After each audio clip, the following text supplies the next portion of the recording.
hello, and welcome to the MinnMax Show. I'm Ben Hansen, joined by Kyle Hilliard. Hello. Cyril Vasquez. Hello. Leo Vader. It's happening. Jeff Marchiafava. Hey. And Ana Diaz will be joining us later. This is it, ladies and gentlemen. These are the Game of the Year debates from MinnMax. This is a two-parter this time. This is part one of the Game of the Year debates. Let's get ready to have some fun, to celebrate games this year. Jeffem, what are we ranking? What's it based on? Give us that hot criteria, baby. Well, it's the two tens, which other inferior people would just call it a top 20. But clearly, you know, there's like the best 10 games of the year and then the next best 10. That's right. And that makes perfect sense when you think about it. And if you're confused, it's the two tens in honor of MinnMax and our lovely two ends. But not a top 20 list. I don't know how many times we have to say this. But it's not a gimmick. No, this is let's be clear. Very accurate way to represent this. Yes. But beyond that, it's the best games of the year, which we define as the ones that we like the most. Yeah, you know, we talked about it a little bit in the last episode, but it's I think it's wringing all of our souls and then measuring the amount of love we have for which games, and whichever ones get higher, that's how the list shakes out, right, Leo? I assume this is my first time. Oh, interesting. Do you have any thoughts before we get into this? Concerns? I'm nothing but excited, baby. Perfect. Thank you for joining us in this adventure. We have the deepest dive on Cyberpunk 2077. It's live now in the Patreon exclusive podcast feed. You can check it out there, or our YouTube channel. Just a fun heads up for everybody if you're looking for some good, juicy game discussions. I'm glad it finally went up. I'm sorry there was 1,000 technical delays, which the internet told me is a little bit... not so easy now, is it, Hansen? That's right. I guess I can't judge CD Projekt Red. Yeah. I had one export error over and over and over and over again. But I didn't put it on a PlayStation 4, ladies and gentlemen. Not yet. Okay, not yet. All right, two tens. I figure the way to do this is we start volleying our slam dunks, right? Start the list with the slam dunks, and then once it starts to get in that gray area, we know that naturally that's going to be the debating point for this episode for what's going to get cut off, and it's not going to make the two tens cut. Does that make sense to everybody? Yeah. Okay, well, we can only start with one person, and that is, of course, our favorite, Cyril Vasquez. Give us your number one slam dunk for Game of the Year. And by the way, if you're listening to the audio version of this, if you watch the video version, you can watch us build up this list, and vice versa. If you're watching us on YouTube, you want to listen to this, thank you. You can subscribe to the MinnMax Show on your favorite podcast service, app. Okay, Cyril, I'm sorry for the interruption. Please, sir, number one slam dunk. I'll put Hades on there. Okay. I like, it's a little bit telling what people lead with as well, which I do enjoy a lot. Kyle Hilliard. Ghost of Tsushima. Which I'm confident I've pronounced correctly. Leo Vader. Tsushima. Half-Life Alyx, for your consideration. This is excellent. This is excellent. Is this the list, ladies and gentlemen? Should we just change it from two tens to the top three? That's fine. All right, Jeff Marchiafava. 1-3. 1-3. Oh, I'll be that guy and say The Last of Us Part 2. I think that tone is relevant and interesting, and I bet we'll be talking about it It's for the not. next couple weeks. Okay, No, okay. I'm joking. I'm being a jokey guy, okay? All right, well, I'm not frickin' joking, y'all, when I say a little game called Final Fantasy VII Remake is going on this list. You would. Final Fantasy. Cyril? Slam Slam dunk me. Yakuza Like a Dragon. Love it. Kyle? How about Astro's Playroom? Okay. How about it? Yeah. Maybe I like the slam dunk tone of how about, which is normally how slam dunk starts in the basketball court. Leo? Fuser. Okay. Look, we're measuring passion here, ladies and gentlemen. What does your passion reading say for that? What was the readout? It was off the charts. It was like in Phasmophobia, like there's a ghost right next to Let's check in on the passion meter. me. Jeff Marchiafava? I'm gonna say Assassin's Creed Valhalla. I think that's a very interesting choice. I was curious if that was going to get brought up early. I'm going to throw out there Animal Crossing New Horizons. Okay, and just so I can keep the order correct, Kyle, do you want to throw out another one? Not before Serial. Well, okay, sure. I was trying to change up the order so I could keep track of who I'd asked, but sure. I don't think these are like draft picks. I don't think we have to like stagger the order every time. Well, you're just trying to. If it helps you stay organized, I will go next, Hanson. Does that help you stay organized? Kyle, I would love for you to say the name of a game right now, dude. Okay. The Pathless. Dropping the how about. Interesting. Just leaning right into the pathless. Get on the path. Passion is what it says on the box. Noted. Whew. Leo. What do you guys think about maybe if we decided to kind of put Watch Dogs Legion on there? Okay. If you have time, Hanson, on your own time. If it's no trouble. When you can get around to it. No worries. Yeah, I can squeeze that one in. Say right now, Leo. You want me to put it in? Yeah, why not? Okay, it's in there. Serial. Oh, right now doesn't work for me. Kentucky Route Zero. Okay. Jeffem? I'm gonna say Spelunky 2. Spelunky 1, interesting. Is that Switch version coming out this year, or is that's later? I don't know when the I think release that's is later. of that. That's 2021. I will look at my list here, and I will throw in Crash Bandicoot 4. It's about time. It's about time. Yep. Kyle Hilliard? Ori and the Will of the Wisps. There it is. Thank you for including Good it. names, you guys. I don't know what to say. Yeah, okay, just for the record here, we're building this list up before we whittle it down to the 210s. Right now we have 1, 2, 3, 4, 5, 6, 7, 8, 9, 10, 11, 12, 13, 14, 15, 16. Oh boy. This is going to be so much tighter than I thought. Okay, all right. How about the 4 10s? Yeah. And we just add a couple ends to MinnMax? Uh-huh. Here's all of our favorite games. Ooh, if we add more ends to MinnMax, I bet we could get that Twitter handle. Ooh. Why don't we just do one game for each of the 10,000 lakes in Leo? Phasmophobia. Okay. There's our freak boy. We love our little freak boy around here. I don't know, man. That game's pretty popular. Yeah, I don't. And Leo's little indie hit. Leo was on it very early. The first time I heard of it was from Leo. For Like sure. suspiciously early. Like the spirit hold on of a second. Christmas Are you a future ghost? told him about it. Serial. Paper Mario, the Origami King. Love it. Love you. Oh, thank you. No little freak. Jeffem? Hold on, I want to switch back so I can see your guys' reaction when I say Oh, God. Immortals Phoenix Rising. There it is. I was literally just That's playing what I it was before we looking for. started. No. Don't say it, Daddy. I will throw up a little game called Jackbox Party Pack 7. Faces noted. Faces noted. And so once we're all done, we're going to go through every one of these games, right? And talk about them? Yeah, absolutely. And whether that's... No, these were all getting slam off. dunk, so we can't discuss them. They're Yeah, and if we're at 20, yeah, these are locked in, and then the rest is just basically We icing gave on the the cake. greatest We work just of art partied. to a whole miniseries discussing slam dunks. Kyle, do you have more you want to throw in here, or are we getting to the beyond slam dunk hazy territory? No, I've got Tony Hawk's Pro Skater 1 and 2 Excellent. remake. I guess it doesn't have remake in the title. It's just Tony Hawk's Pro Skater plus 1 plus sign 2. Yeah. +1 +2.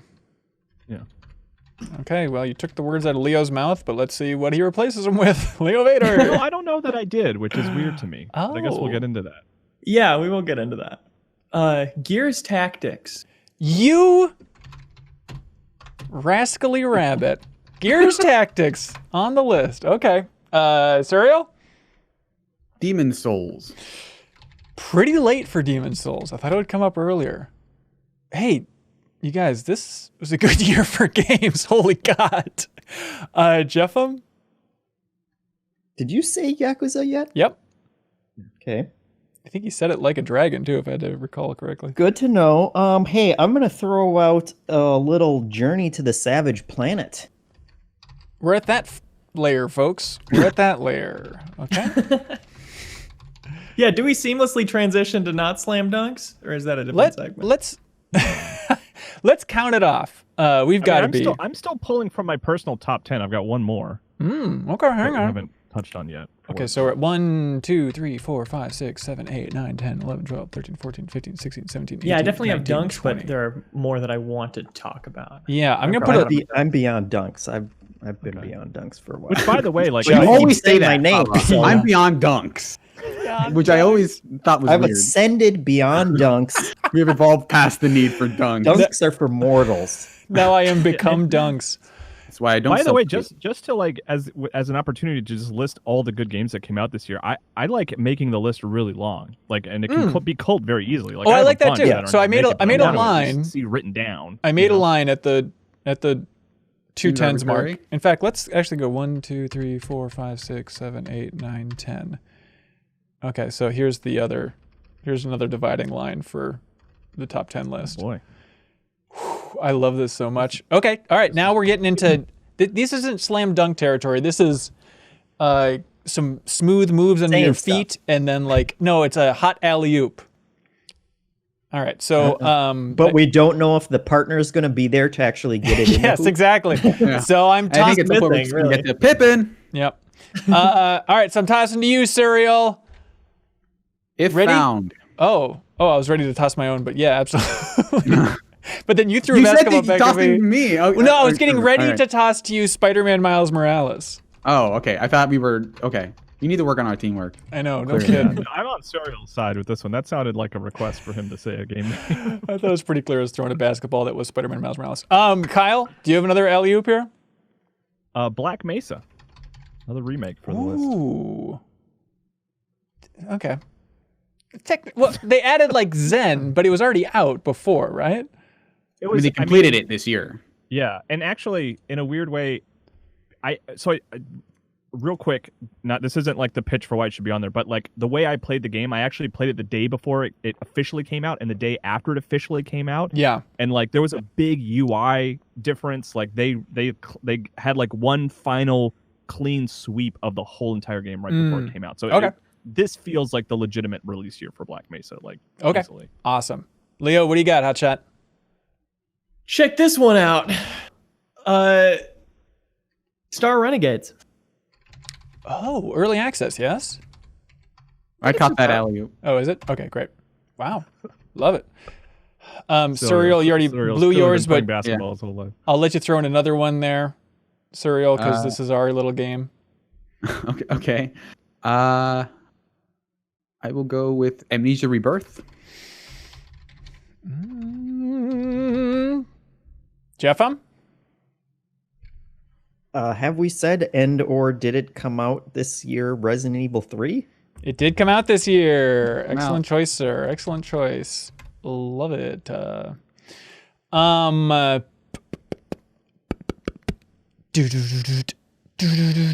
will throw Spiritfarer on here. You would. I would and I did. You Kyle? should, because it's good. Oh, my turn? Mm-hmm. Let's do it. Let's put Cyberpunk on there. 2077.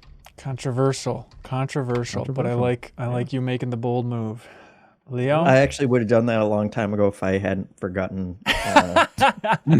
I was going off a release schedule list, and that wasn't on there for some reason. I must not It have is bold for scrolled me down considering what I thought I was going to get from that game. Yeah. I mean, it is. I mean, it is at some point, like by default at this point, one of the biggest Series X exclusives. Yeah, I mean, the fact that that's happened since our last recording, I mean, would that have made biggest news? I think we would have bundled it into the larger issues, but that could have definitely pumped it up a peg.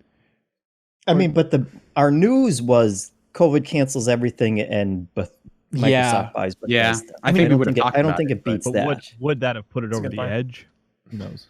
I mean, maybe we'll find out. yeah, it is freaking wild for someone to delist that. Just to not have to deal with the hassle of refunds. What a mess. Well, they're also still dealing with the hassle of refunds. I know. I guess that's true. Yeah, but just to stop. They just don't want to deal with any more hassle going Right. forward for the refunds. Absolutely insane. Of course, we all remember where we're at. Oh, it's me, I believe. Through you. Well, I just went. Oh, I was okay. I thought Cyberpunk. Jeff had Cyberpunk. You're right. Okay, I'm sorry. Leo? Little game called Post Void. Shut up. What is this? That's made up. All right. Leo triggered it. Now we have to explain what these games are that we're adding. What is Post Void? Well, Okay. it's a shooter on Steam. It's $3. It's a little roguelike that, plays like a super fast Doom where you're just lining up headshots and you're getting upgrades between levels. And it is just all mood, just amazing music and looks like nothing else. It is a really incredible thing for $3. That's awesome. Post Void. Post Void. Serial, do you want to throw more on this list? Actually, kind of forgot about this one, but Destiny 2 Beyond Light. Oh no, we have to talk about that. Sorry. I mean, great, cool. We love it all. Jeffem, you can throw in the towel at any moment as well if you feel okay. I still got games and games. Okay. Again, it was this year, right, that Call of Duty Warzone came out? Correct. Love it. Love it.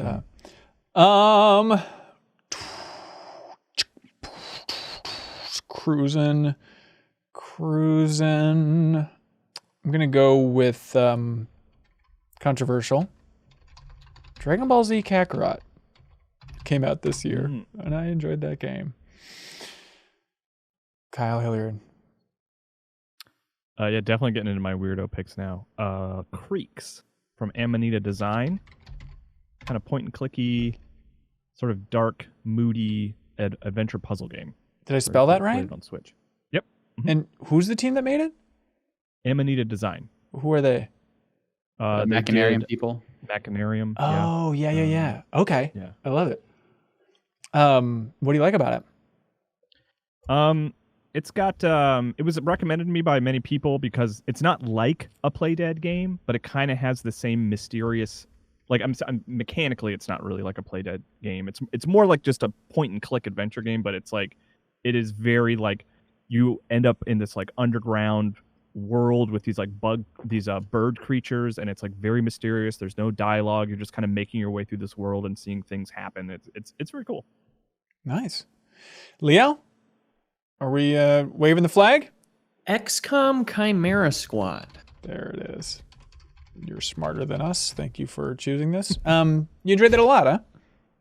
I did. It was weird having that and Gears Tactics back to back because it definitely did something surprisingly worse than Gears Tactics, for Gears Tactics being an XCOM ripoff, but also a lot of really cool things that I hope to see XCOM carry forward. What stands out to you?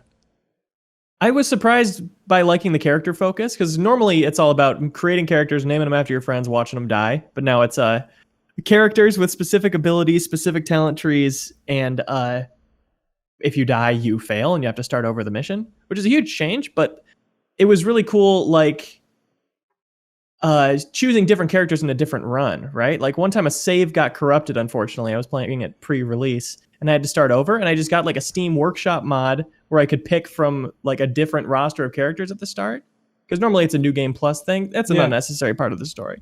But I think it's cool that you can combine different characters and have such different runs. Like the systems in that game are really satisfying to play with. Yeah, I liked what I played. It definitely I'm with you. Our first reflex was like, I like creating my own characters, not on board for this. And I enjoyed the maybe 4 or 5 hours I put into it, and it's been on my list for a while. Like, I gotta go back to the game. And it's just, at this point, I just had to rip off that Band-Aid and be like, it's gone forever, Chimera Squad. I realistically will not get back to you, but I want to honor you, and I think it's a cool thing. Yeah. Sergio Vasquez?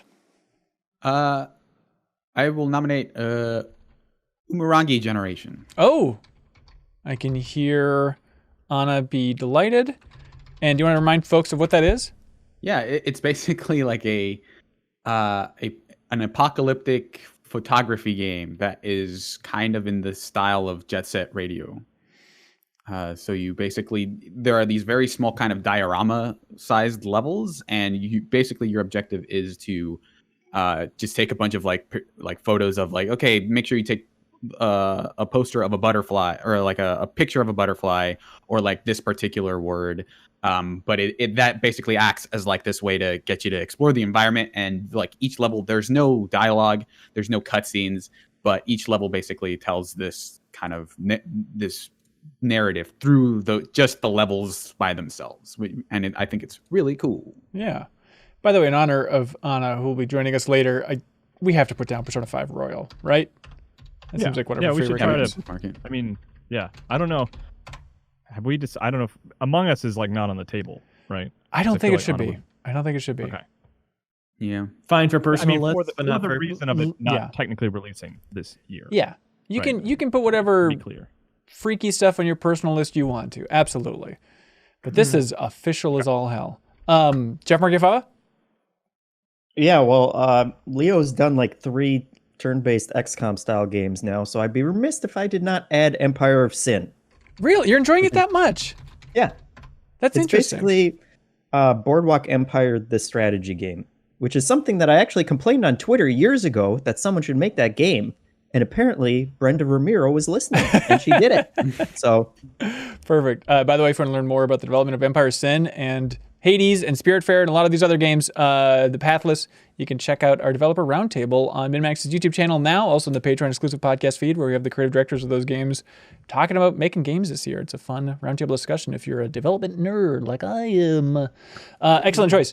I will throw Littlewood on there, the Steam exclusive as of right now, but it's being worked on for the Nintendo Switch at least, but very much in that style of an Animal Crossing, very much in that style of a Stardew Valley. Quality of life just makes it buttery smooth, build up a town, customize a town, date people, make friends, sell stuff, level up. You know the drill, but just a delight. Leo, has that come out on anything else other than PC? Nope, it's still just on PC. But Leo, I know you did a great goatee hunt on Littlewood. Did you have thoughts on that, just from that little bit you streamed? It seemed cool. I got the appeal. It's like a bit more of building the town than a Stardew Valley. For sure. Putting the resources into upgrading shops. And if whenever a game is like put down a market and sell stuff, I'm on board for it. But I guess I was kind of, depending on how hard you were going to push for it, whether I would revisit it before we nail down the ranking. Yeah, for sure. All right. Well, we'll see, won't we? Kyle? Bug Snacks. Oh, now we're talking about Bug Snacks. Yeah. Good story. Surprisingly good story. Like better than I expected it to be. More interesting than I expected it to be. Yeah. Sorry, Google Docs says that that's not a word, so I don't think it can be included. You got to be more like Umurangi. That gets a pass. That's a Japanese word, I assume, right? I think it's New Zealand. It's certainly not standard English. Standard American English. Which is weird that it just says snacks with an X. It's just like a no. That's why MinnSnacks got canceled. Yeah, I just couldn't handle it. Leo, do you have another one? A little game called Round Guard. Ooh, I like that. Yeah, what is Round Guard again, Leo? Refresh our memory. It's like Peggle, but a roguelite dungeon crawler. So you're doing damage to certain monsters, and that'll do damage to you when you hit them. And there are abilities that'll let you change your trajectory or throw out smoke bombs. It's like Peggle, but you're more active while you're falling. So it's not like as clean and perfect of a game as Peggle, but it is a super fun thing to play, like on mobile, especially. Oh, yeah. Serial, you want to keep stacking? I I'll throw in Mortal Kombat 11 Aftermath. Interesting choice. That was a fun short story mode to play through this year. Did you stick with it for a long time after that, Serial? I played basically before and after. I basically just played a lot of the updates and stuff. And I think the new characters they've added this year, I think this can kind of extend to Mortal Kombat 11 this year because they released this and Mortal Kombat 11 Ultimate. And I think all of those characters I think are really cool. So they've done a pretty good job of updating things. Like the new patch is pretty strong in terms of like how much of the game it changes and how it updates a lot of the characters. So I think I would dig into it every couple weeks or so and just have a pretty good time. Oh, nice. By the way, somebody in the Backstage Pass mentioned a game, and I'm shocked that no one's listed it yet, but I won't reveal it yet, I guess, just to keep it all natural here. But Jeffem, do you got another one to throw on there? A little real-time strategy stealth game called Desperados 3. Wow. Which I talked about a long time ago. That's right. But yeah, in terms of like, yeah, it reviewed really well in places that review those kind of games, but it is a niche that just you can't really get anywhere else. Yeah, and it fills a bucket for me that I didn't even know was empty and needed to be filled. You found a new bucket. Yep. That's the most exciting feeling in games. Let's see, new bucket territory for me. I'll throw Undermine on here, which I believe is on Game Pass. But that was 2019, my friend. Undermine? No. I looked that one up because that is not double true. check it right now. Just as the point guard to your alley oop, he decided he was going to do his research, and it just went. Hang on, Undermined game release date. There's no way. Is it Undermined or Undermined? August 6, 2020. It says on Steam. Yeah, I think it went 1.0 in 2020. Jeff. All right. So. Well, then I'll alley oop that one. There we go. Sit down before you fall down. This is a roguelike. You're going through mining, fighting bosses, getting deeper and deeper. Just a delight, simple loop. Kyle, do you want to keep stacking? Yeah, I've got two more. Yeah. Two little ones. Kunai is a Metroid. It feels dismissive to say like standard, but because there are so many like indie games inspired by Metroid, it kind of feels familiar. But like I like the music. It's a really cool navigation system where you have these like kunai that you throw into the walls and ceilings to pull yourself around. I really liked it. Love it. Leo? Crusader Kings 3. There we go. I know you were have the groundswell. Right? Yeah, I don't think it'll have the groundswell to get up to the 210s, but it's worth mentioning. It's a very cool game. Yeah, do you want to explain your evolution on Crusader Kings 3? All I heard was how hard it is to get into. Yeah. Which I get, but compared to some of those other ones, it's really not bad. It really walks you through, and then once you're in there, you can figure out most everything for yourself. It'll pop up the urgent things you have to do. It's you're ruling your medieval town, and people will wage war on you or have disputes with you. And it's pretty, honestly, surprisingly self-explanatory for just like walking through it and making decisions. There's a lot there if you want to get deep with it, but if you're put off by how deep it is, I would say you can be engaging with it at like the top layer where it's asking you to make decisions and that's all you're doing, and you can still have a great time with it.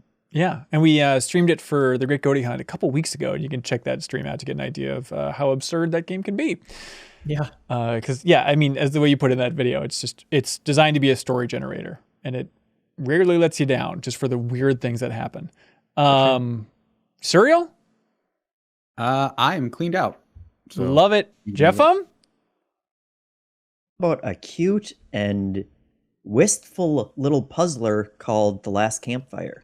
Oh, awesome. This is from Hello Games. Yeah. What'd you like about that one? It's a cute and wistful puzzle. Are you reading the description on the store page? No, it's just like a nice, sometimes you want a game that you can actually get through that's not going to take 100 hours. And it's just kind of nice little puzzles. And then you're talking to all these little cute spirit people, but a lot of them are, they go for more of like a serious kind of reflective tone that I appreciated. Yeah. Almost like it's a developer that's gone through some things and has really rethought, what they're spending their life on and what's important and those kind of things. So you get these nice little nuggets of like these little creepy little kid characters being like, I should have spent more of my life hugging people that I love and those kind of things. In between, just nice little, simple puzzles. Yeah. Love it. I will just double check amongst Suriel and Jeffem in particular. Has Doom Eternal been not included intentionally? Yes, it has. Wait, what does that mean? I had it on my list of games that I played, and honestly, like the ones that I've mentioned so far are the ones that I feel more passionate about.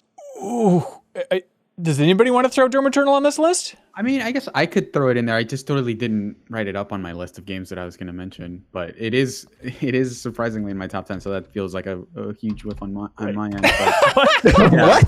Wait, so this is just an error, right? I made a separate list of like, here's just every game that I like this year. Okay. I'm going to, for the sake of argument, just slide this up a little, somewhere around here. I mean, I think it's hard though, because of like considering the room, I think we can leave it there for now. Okay.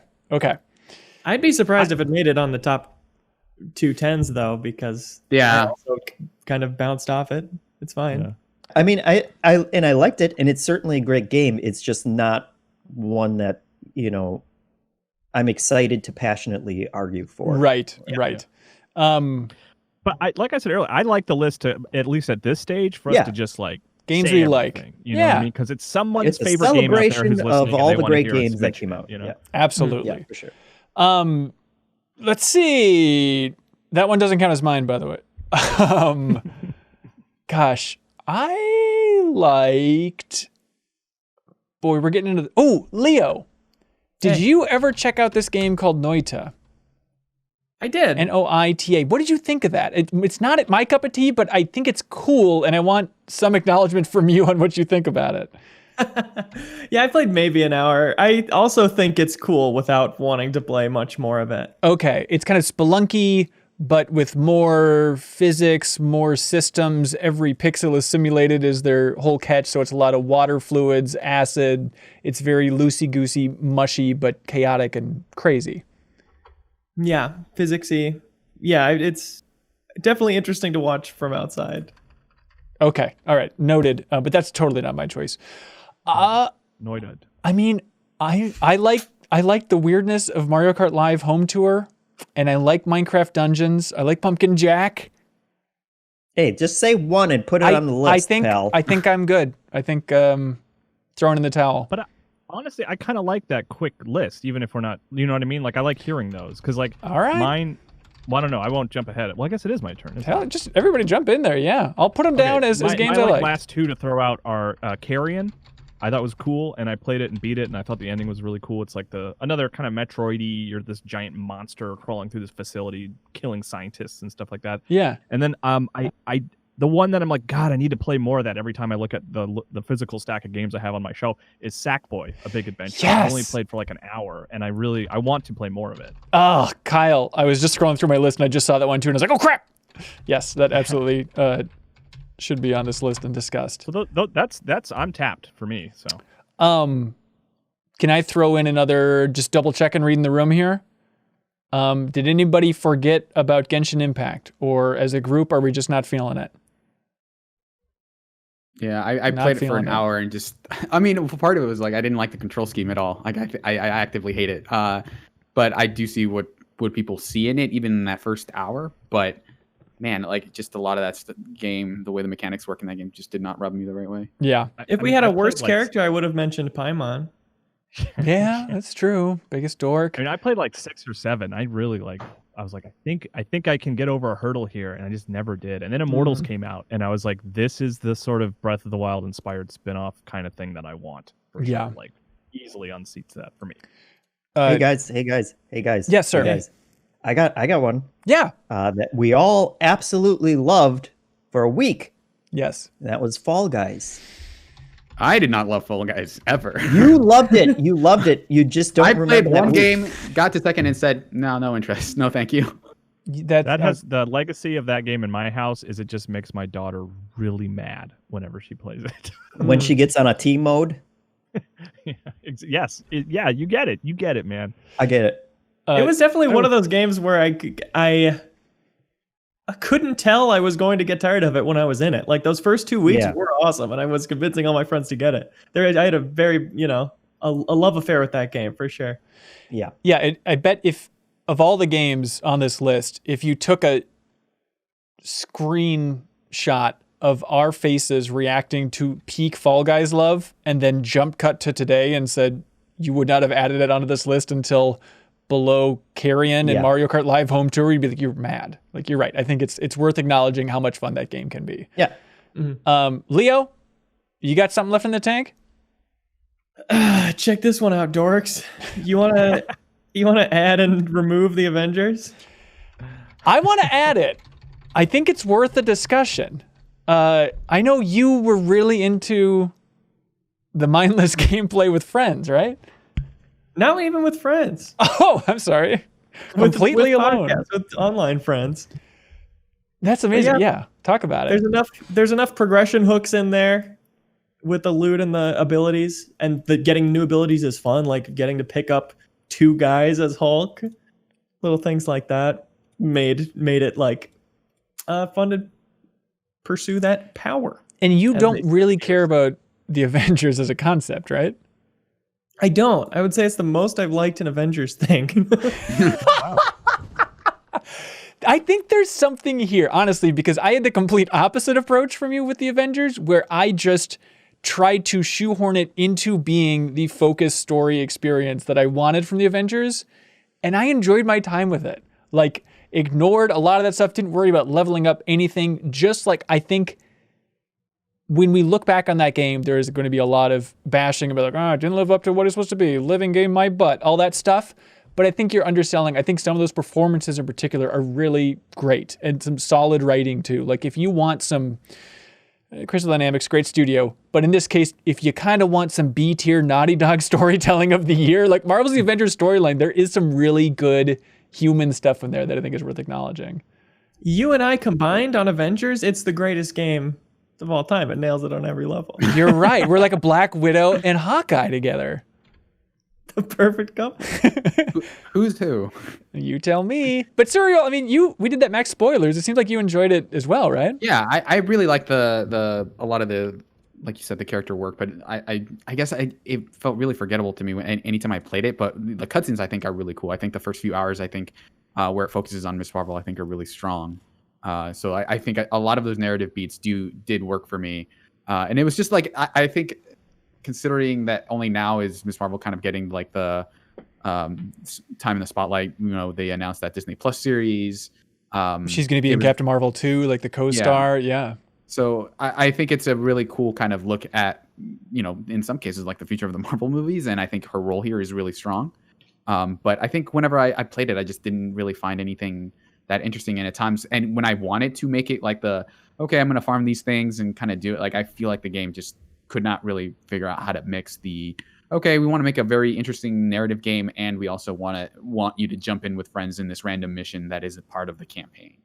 Right. The structure is definitely just disastrous and funky and weird, and you're kind of there are good things, but you have to figure out how to make the game more interesting for yourself. Yeah. And it takes more work than maybe it should. Yeah, I think it's an amazing relic of this year in game development, about just a clear example of the message is coming from the top down that make a living game no matter what. We got to keep this thing rolling. And the studio's skill set is not necessarily that. And then it's just this awkward, lumpy structure that's released. And it's like, God, there's good in there. I can feel it, Father.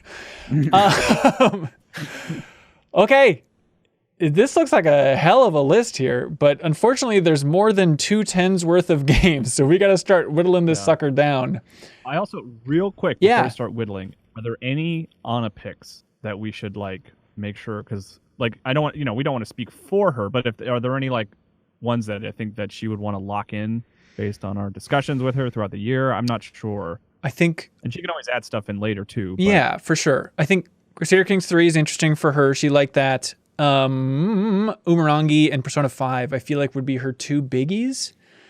Yeah. Okay. Let's see. Just want to make sure we considered that. Like I said, when she joins us, she can certainly add things. I just want to make sure. She can call us all idiots for forgetting. Yeah, the catch is she can add things, but she can't remove them. So it's a really tough road to hoe for her, but best of luck. Hanson, can I throw one more? Yeah. One more out there.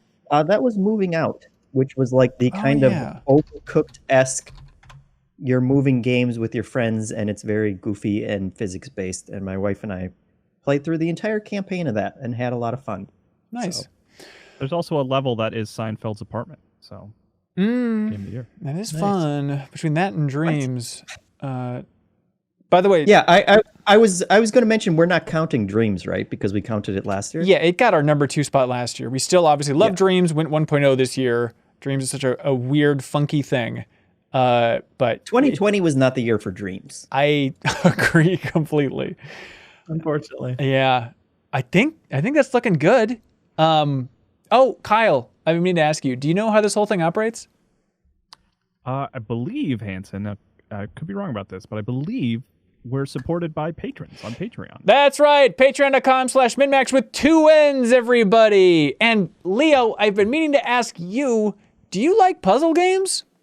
Yeah. Look back at all the ones I talked about today. Okay, I'm freaking serious right now, Leo. Are you hearing me? I'm hearing you. Check out Opposwitch, now available on Xbox. Opposwitch features over 90 handcrafted levels and a randomizer for never-ending puzzles. Inspired by classic games such as Lights Out and Hexic, it's a logic game that's fun for the whole family. And get this? Y'all ready to get this? Opposwitch was developed by Rich McLaughlin, longtime supporter of MinnMax. Drop in the Discord and ask him about Opposwitch, indie game development, or just thank him for supporting the show. The best part, Opposwitch is just $5 on Xbox. Unwrap some fun this holiday season with Opposwitch. That's OPPO and then Switch, available on Xbox for $5. Hanson, I played some of that last night. Oh, what'd you think? That is a game for smarty smart pants. It really escalates quick. Yeah, I do. Like I've played, the Lights Out kind of classic game that he's talking about. Yeah. And like as soon as he starts throwing in other variations on that, and then mixing those with, like mixing between them, like it gets real thinky real fast. So yeah, I assume you like puzzle games as well. Yeah, I'm assuming you have the same arc as I did, where I was like, yeah, I guess I'll check this out. And it's like, I am spending a surprising amount of time with this. I really want to keep going in Opposwitch. Also, thanks to PrettyGoodPrinting.com. It's an online print shop that offers flyers, invitations, stickers, banners, and more. I've spent many years opening and managing print shops for others, yada, yada, yada, and I figured it was finally time to do it for myself. Soon the website will have customizable templates as well as themed sticker packs with custom designs. If there's something specific you need, and Seth here is talking to the MinnMax community, something specific you need, feel free to reach out via the contact page. Use promo code MinnMax for 10% off your order at PrettyGoodPrinting.com. As they like to say, Serial, they're pretty good. Hell yeah. Also, check out This Week in Video Games for your regular fix on the latest reviews, features, or interviews from the world of gaming. Whether you're into next-gen platforms, indie gems, or interviews with industry experts, This Week in Video Games has you covered. This Week in Video Games also specializes in Destiny 2 content, covering everything from the latest going-ons in Beyond Light to useful guides for exotic weapons and also builds too. If you want to level up your Guardian and get hold of all the best weapons, armor, and mods the game has to offer, then search This Week in Video Games on YouTube and subscribe for daily Destiny updates. That's This Week in Video Games on YouTube or your favorite podcast app. Leo, what should they search again? The thing you just said, buddy. This Week in Video Games. There it is. Thanks so much for your support, everybody. Again, if you support us on Patreon, we're happy to give you a plug for whatever you'd like. There's a bunch of different tiers there, so please check it out. Also, thanks to IM8bit for their continued support of MinnMax and the MinnMax community in a huge way. And they have something new in their store, Serial. And let's just say what this item is, you'd never see it coming. That? What's that? That's right, everybody. The Persona 5 soundtrack on vinyl. All right, great. Persona 5. That's much better. Yeah, 4-album set, the Essential Edition soundtrack curated by the developers of Persona 5. It looks awesome, as you can imagine, and what an awesome soundtrack to have on vinyl, too.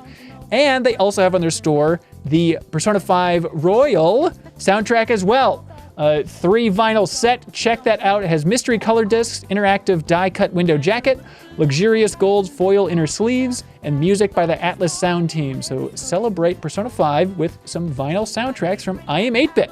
And if you enter the promo code, which is specific to the MinnMax community, MinnMax. Jeff, how would you pronounce that? Jeff, I think you would pronounce it MinnMax. Thank you. He must have muted himself. Is he ignoring our ads? Oh, Max, I think he was pitching. What the hell happened? Anyways, enter the promo code MIN. parentheses. Oh gosh, what's happening? He's just stuck in some other delayed dimension. My God. Oh. Anyways, promo code MinnMax us for 10% off everything under $100 at I Am 8-Bit's online store. And if you... What's going on? Oh my God, Jeff, just stop talking for a second, please. If you order the Persona 5 Royal soundtrack on vinyl before December 31st, 2020, you can get a free Hymn of the Soul 7-inch as well. So please check that out. So normally, I Am 8-Bit gives out a wonderful prize from their online store to the best community question that people submit on Patreon. But obviously, we're not doing community questions for the Game of the Year debates. And so the way we're settling this is we have people in the Backstage Pass watching us record this live. They're at the $10 tier on Patreon, so they can watch us record all of our content live, pre-show, post-show. They get to vote on what we stream every week for the Great Goaty Hunt. So we're going to do a little game case trivia with the folks in the Backstage Pass. And the winner of Game Case Trivia will win the Earthworm Jim 25th Anniversary 1 and 2 Super Nintendo cartridge. They look awesome. One of the cartridges is like pink. It's limited edition. There's only a couple of these made from I Am 8-Bit, and 1 in 20 of them will be printed with a random cow pattern on the Super Nintendo cartridge. It's a very cool idea. So, all right, back of the box trivia. Everybody ready here? I'm going to be reading the description from the back of a game box, and people have to buzz in by letting the guesses fly in the chat. First one to guesses it wins the Earthworm Jim 25th Anniversary cartridge. Are you ready, chat? Because here it comes. A quote from Entertainment Weekly. Crazy ambitious and highly cinematic. I'm going to say nutritious. Discover history's darkest secret. Blank introduces players to a unique vision of blank London. Tanner gets it in the chat. That's the Order 1886. Congratulations, Tanner. You win the Earthworm Jim cartridge from I Am 8-Bit. Excellent work. Everybody else in the chat is very bummed they didn't win, but what if there was a second round? And the winner of this round, by the way, I assume that's Tanner Hoisington, but Tanner, send me a message on Discord, please, and then we can figure out the details and get the address and ship that stuff out to you. Okay, the winner of this next trivia round will win a code for Opposwitch on Xbox from Rich McLaughlin. Oh boy. Okay, let's go for this. Okay. Y'all ready? Here we go, Backstage Pass. You win a code for Opposwitch on Xbox. Classic blank, new blank. 2 of the greatest games of all time, blank and blank, colon blank, are fused together to form the Nintendo GameCube Classic. Blank. As blank, your mission is to rescue hostages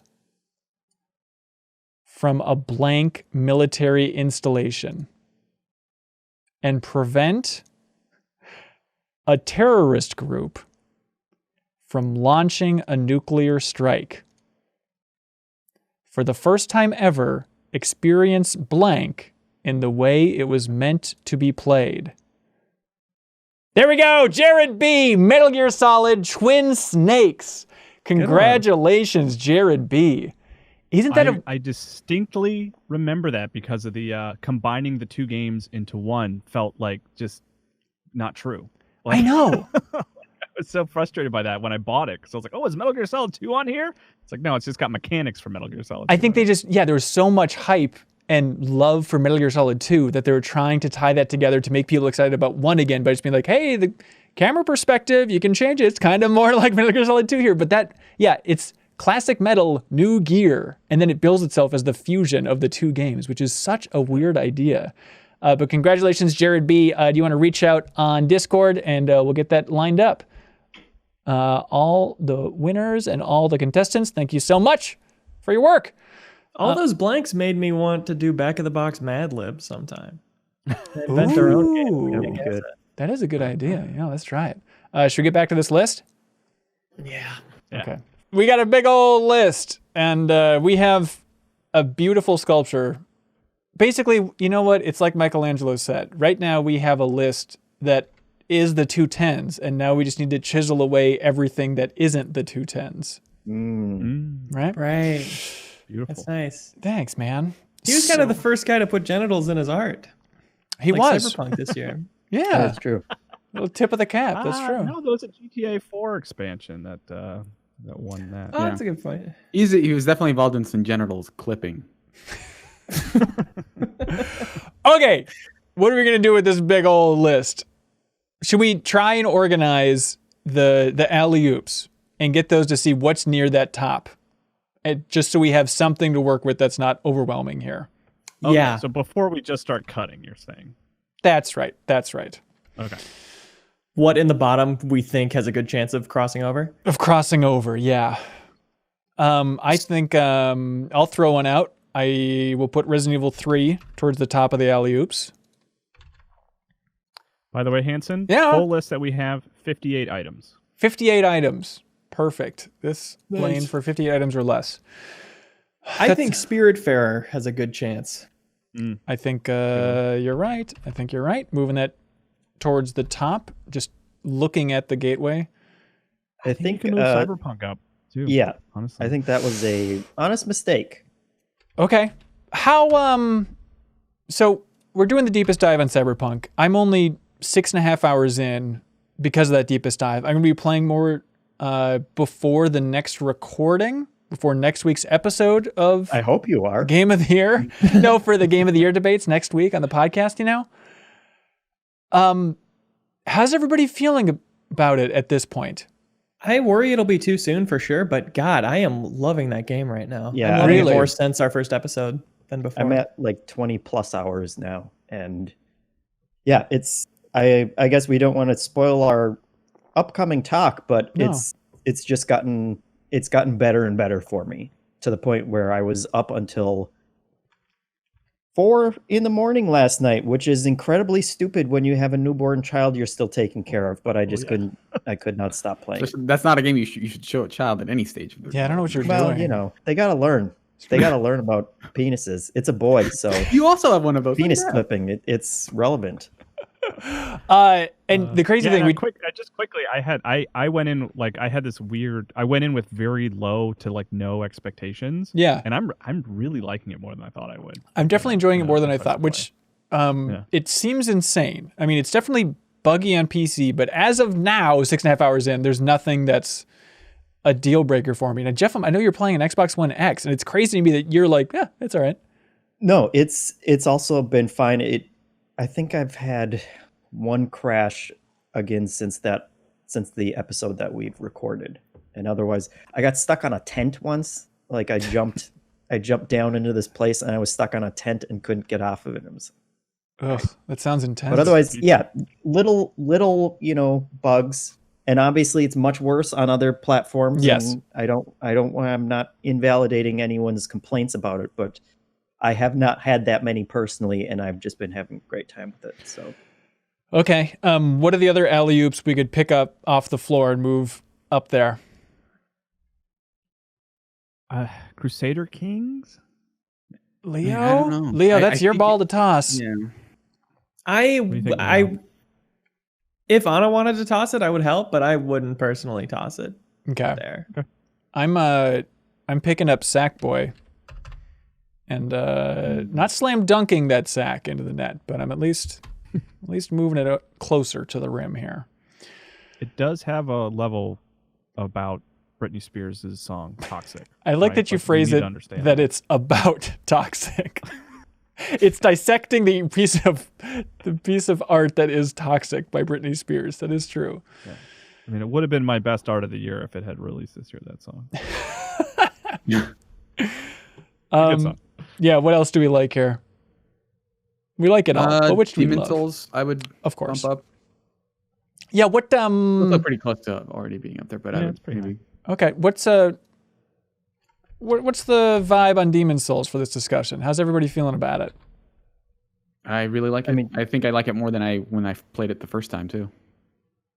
Yeah, but you sounded kind of flat when you said that. No, I think it's because I think Demons. I totally forgot a lot of my playthrough about Demon Souls, but I think going back to it now, I remember there are contingents of people who think this is the best one, and I thought those people were like, okay, you're trying to be like the hipster. Well, I was into Souls games before they were cool, but going back to it, I definitely feel like, oh, okay, this game is actually doing a lot of interesting stuff that the rest of these games never pick up on, with like specific enemy designs and like the way they structure a lot of those levels. I totally am on board. Like it definitely climbed up my personal rankings of Souls games as I played through. It's like interesting. Pretty close. It's like pretty high up there now. Is one of the more creative and interesting Souls games up there. You're saying top 3? Like on the list? Yeah. I would say I would love for it to be in the top 10 for sure. Oh, I meant in your personal list. Oh. But, all right. I guess I'll move Demon Souls to number 3 on the 210s here. Not yet. But I'm also like, I feel like anything that is more than like, oh, it's just a game that I really like, I think would be like pretty surprising because I don't know what the room's temperature is on it. Right. I like when I've played about 2 hours. Okay. I'm enjoying it. I want to get back to it. Yeah. I'm sorry, 2 hours? Yeah. I've played more than you streaming that sucker. Oh. Okay. And you're the only 2 really that are sinking your teeth into it, right? Yeah, I guess Kyle and Leo. Leo, you're not playing it, are you? No. Okay. No, not my thing. I mean, it is always that thing of like, it's a remake, like that. Yeah. That's not a huge factor. Like if it's good, it's good. But it's like one of those counter arguments that will also be pushed against Tony Hawk, which is a game that I loved and played a crap ton of this year. Yeah. Speaking of which, I'm not even going to, but Anna is actually grabbing my hands from another realm and moving Persona 5 Royal up this list. Okay, so is Anna dead? Is that what you're trying to break to us? I don't think so. She's just a Force user. She's broken into she's stealing his heart or whatever okay. context is within the game. You'd think I would know better because I watched so much of it be played, but I'm not sure. There's a talking cat named Mona.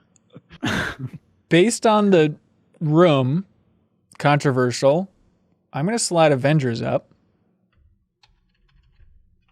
And no one says no, so I'm going to keep moving that up. I'm kind of the mixed. list. I bounced off of it. I played like 4 or 5 hours of it, and I was like, I don't want to play this anymore. But like, yeah, it's a big you whiff guys, for me. You guys are making decent arguments. I'm mixed on it because I think like I really enjoyed my time with it. But when you say things like that, it's like, yeah, totally understandable. Like I don't begrudge you that take. It's not like I'm mad that you didn't like the game as much as I did. I feel like I'm kind of in like a more invested version of that same thing of like, yeah, it's like totally. I have not thought about Avengers much since I beat it. Yeah. Serial, Beyond Light. Yeah. You feeling like we got to slide that sucker closer to the barrier of the 210s? I definitely don't want it gone yet because it's super high up for me personally. I think a lot of it is owed specifically to that raid, which I think is either my first or second favorite raid.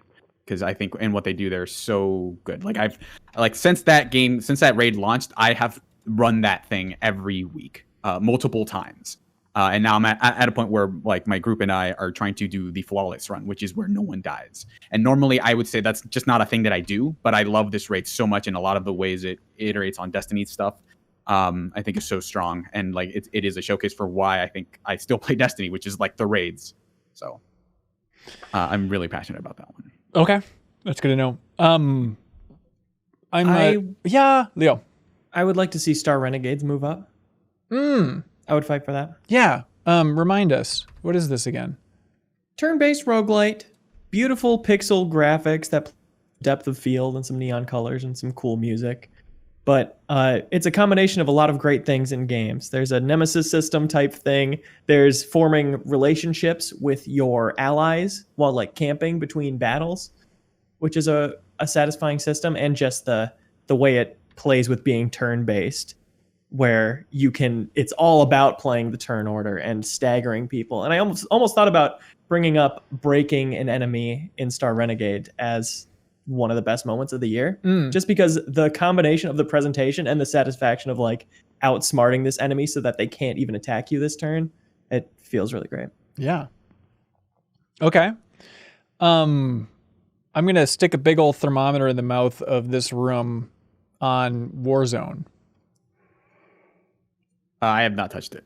Okay. I like Warzone. I didn't play as much as I was expecting or hoping to compared to how much I loved Blackout. Like Blackout was my third favorite game of that year, 2018. I like what I played of Warzone, but I mean, I'm probably like 10 hours, something like that. Not that much. Where's everybody else at with that thing?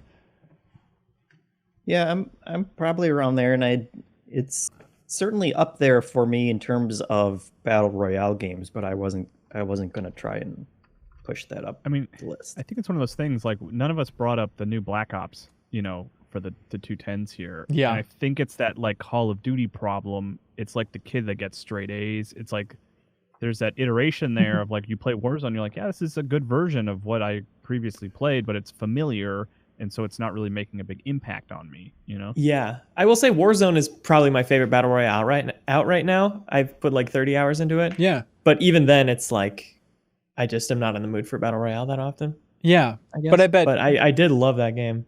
Okay. And we're judging how much people loved a game this year. That's worth something, yes? I guess. I mean, it's one of those games where I loved it in the moment of it, but looking back, it's like, I don't know, that could have not happened and I'd be fine. Okay. Leo, if I could ask Leo a question. Speak? Can I? You may. Floor is yours. What about Gears of Tactics in terms of like on the level of Gears of Star Tactics? Renegades? What? Just making fun of you adding that extra word. You called it Gears of Tactics, and then we all laughed I at thought you. I just said Gears Tactics, but It must have been a Discord man. error. Baby brain. Yep. Throwing ofs in there. Interesting comparison. Of those two, gosh, I think Gears Tactics really does a lot for making turn-based tactical combat exciting for people who wouldn't typically like it. Like me. I think that is like, it struck me as moving gaming forward in a way that not many games do. I'm just like, oh, this is a step. I'm impressed that they pulled this off. So what I'm hearing is I would give it the edge, yeah, probably. Wow, okay. Putting it above Star Renegades on the barrier list. Yeah, I only saw it was already pretty high. Otherwise, I would have brought it up, yeah. Okay. That's what I was wondering. I am dumbstruck, dumbfounded, thunderstruck, lovestruck by your lack of comments on Tony Hawk's Pro Skater 1 and 2 so far, Leo. Yeah. I don't know. It was comfort food. I'm glad they did it. I haven't gone back to it that much. I don't know. No ill words to say about it, but you're not feeling like off the charts. this needs to be on the list. That's kind of where I was too. Like I 100%ed the first couple levels in terms of like getting all the challenges on it, and then it was like, all right, like that kind of sated my Tony Hawk thirst. Yeah, I think I'm in your I exact haven't camp. gone back to it much since then. Yeah, I'm a little stronger on it than you guys. Like I ended up playing, both, like beating both Tony Hawk 1 and 2, and it just ended up being this really fun, like nostalgic game. And also there was enough that I like completely forgot that it felt like the new Tony Hawk game that we've been wanting for many years, that we like, that 5 wasn't, that mobile game wasn't. And so like it really clicked for me. Then that like it felt like I was playing a good new Tony Hawk's Pro Skater game, which I hadn't in years. Yeah. One that I'm interested in the room's thoughts on for not moving up is Spider-Man Miles Morales, which is a game that I enjoyed. We did the deepest dive on it. We had a good time talking about that game. I don't know if I'm feeling passionate about fighting for it to be on the 210s. It's solid. That combat is still incredibly fun. The animation is amazing. I think the story was solid. Kyle, how are you feeling about Spider-Man Miles Morales? Like similarly, like it's funny, like almost echoing Leo's Tony Hawk thoughts. Like I have nothing negative to say about that game, but I also played it, beat it, and was like, all right, done. I'm happy to move on. You were fun, but like it's I don't know. It just didn't leave a strong impression on me, despite being very undeniably well made. Yeah. Surreal, did you start Miles Morales yet? Yeah, I've finished it, and I'm kind of great. with Kyle, where it's like in the moment I was like, okay, this is like everything about what I'm doing, like the swinging, the combat, and the like. Surprisingly enough, like the story, I think really did like some really interesting things. But yeah, I just have, even though I just beat it like maybe last week, it has really not made much of a lasting impression on me. It just feels like, yep, we did that before. We were excited back in 2018 when Spider-Man came out. And it's nice to have a new take on that, but it feels like, the second time around on a concept that even the first time around, it wasn't like, this is sticking with me forever. I love Spider-Man so much. It was a super solid game that year, and then it kind of came and went. I mean, it's a really, really good DLC. It's kind of like how it feels. Well, yeah. I mean, more than that, that's but unfair. yes. Like, but like that's how it feels. Right, Like, right. Just a very satisfying extension of the first Spider-Man game. Yeah. And speaking of feels, Surreal, if found, how are you feeling about that on this list? I really like it a lot. It is definitely like a really personal game, so it's hard for me to like talk about it as like, oh yeah, this game's got all sorts of great features. It's just a matter of like, does like the very specific tone that it is kind of working in work for you? But I think it really worked for me. It was like it's pretty sure it's like 2 hours, but that's definitely when I thought about this structure of, okay, like we talk about some games and we recommend it, and then like we kind of have people check out a few games. I think this was pretty high up there for a game I would like other people to play, because it's like, without getting into spoilers too much, I think it is a thing that I'm very curious to see what other people's like thoughts on it are, but I'm really strong on it for sure. And it's the visual novel where you're like erasing on your screen, tells a story of a trans woman from Ireland. Yeah, okay. In like the 90s. Yeah. And yeah, they do a lot of interesting work where it just, you don't see a lot of stories in games like this. And I think like the way that this game delivers it, I think it's a really good kind of mix of, you're not just reading, like the fact that you're interacting with it, is like a key component to that game. It's not just like a visual novel where you're like, not to like demean visual novels, but it's like, it's not just a thing where it's like, oh, I kind of wish I had this as a book, which is sort of my feeling when I read a lot of visual novels. But like, because I think like just the act of erasing stuff, I think works really well in its favor. So it is a really good mix of like, it's not anything mind blowing, but it is like this really good use of, we're gonna use this mechanic to tell a story that we couldn't tell otherwise as well. Yeah, and it's on Switch, and so the erasing mechanic on the touchscreen seems like a very cool way to play that.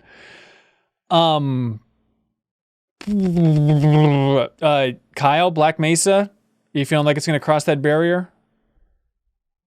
I really liked Black Mesa a lot. Like, it's high on my personal list. It's just a really good remake of a classic game, and they extended the end of the game in a worthwhile way. Like, I'm one of those people that never really had a problem with Zen. There's like this weird, there's this group that doesn't like Zen in the original Half-Life. Yeah, I always thought Zen was pretty cool, and to get more of it, I think was good. And it just, it just feels and looks like a modern shooter, but it's based on the sort of layout and story of the original Half-Life. So it's great. I really enjoyed it really a well lot, made, too. you know.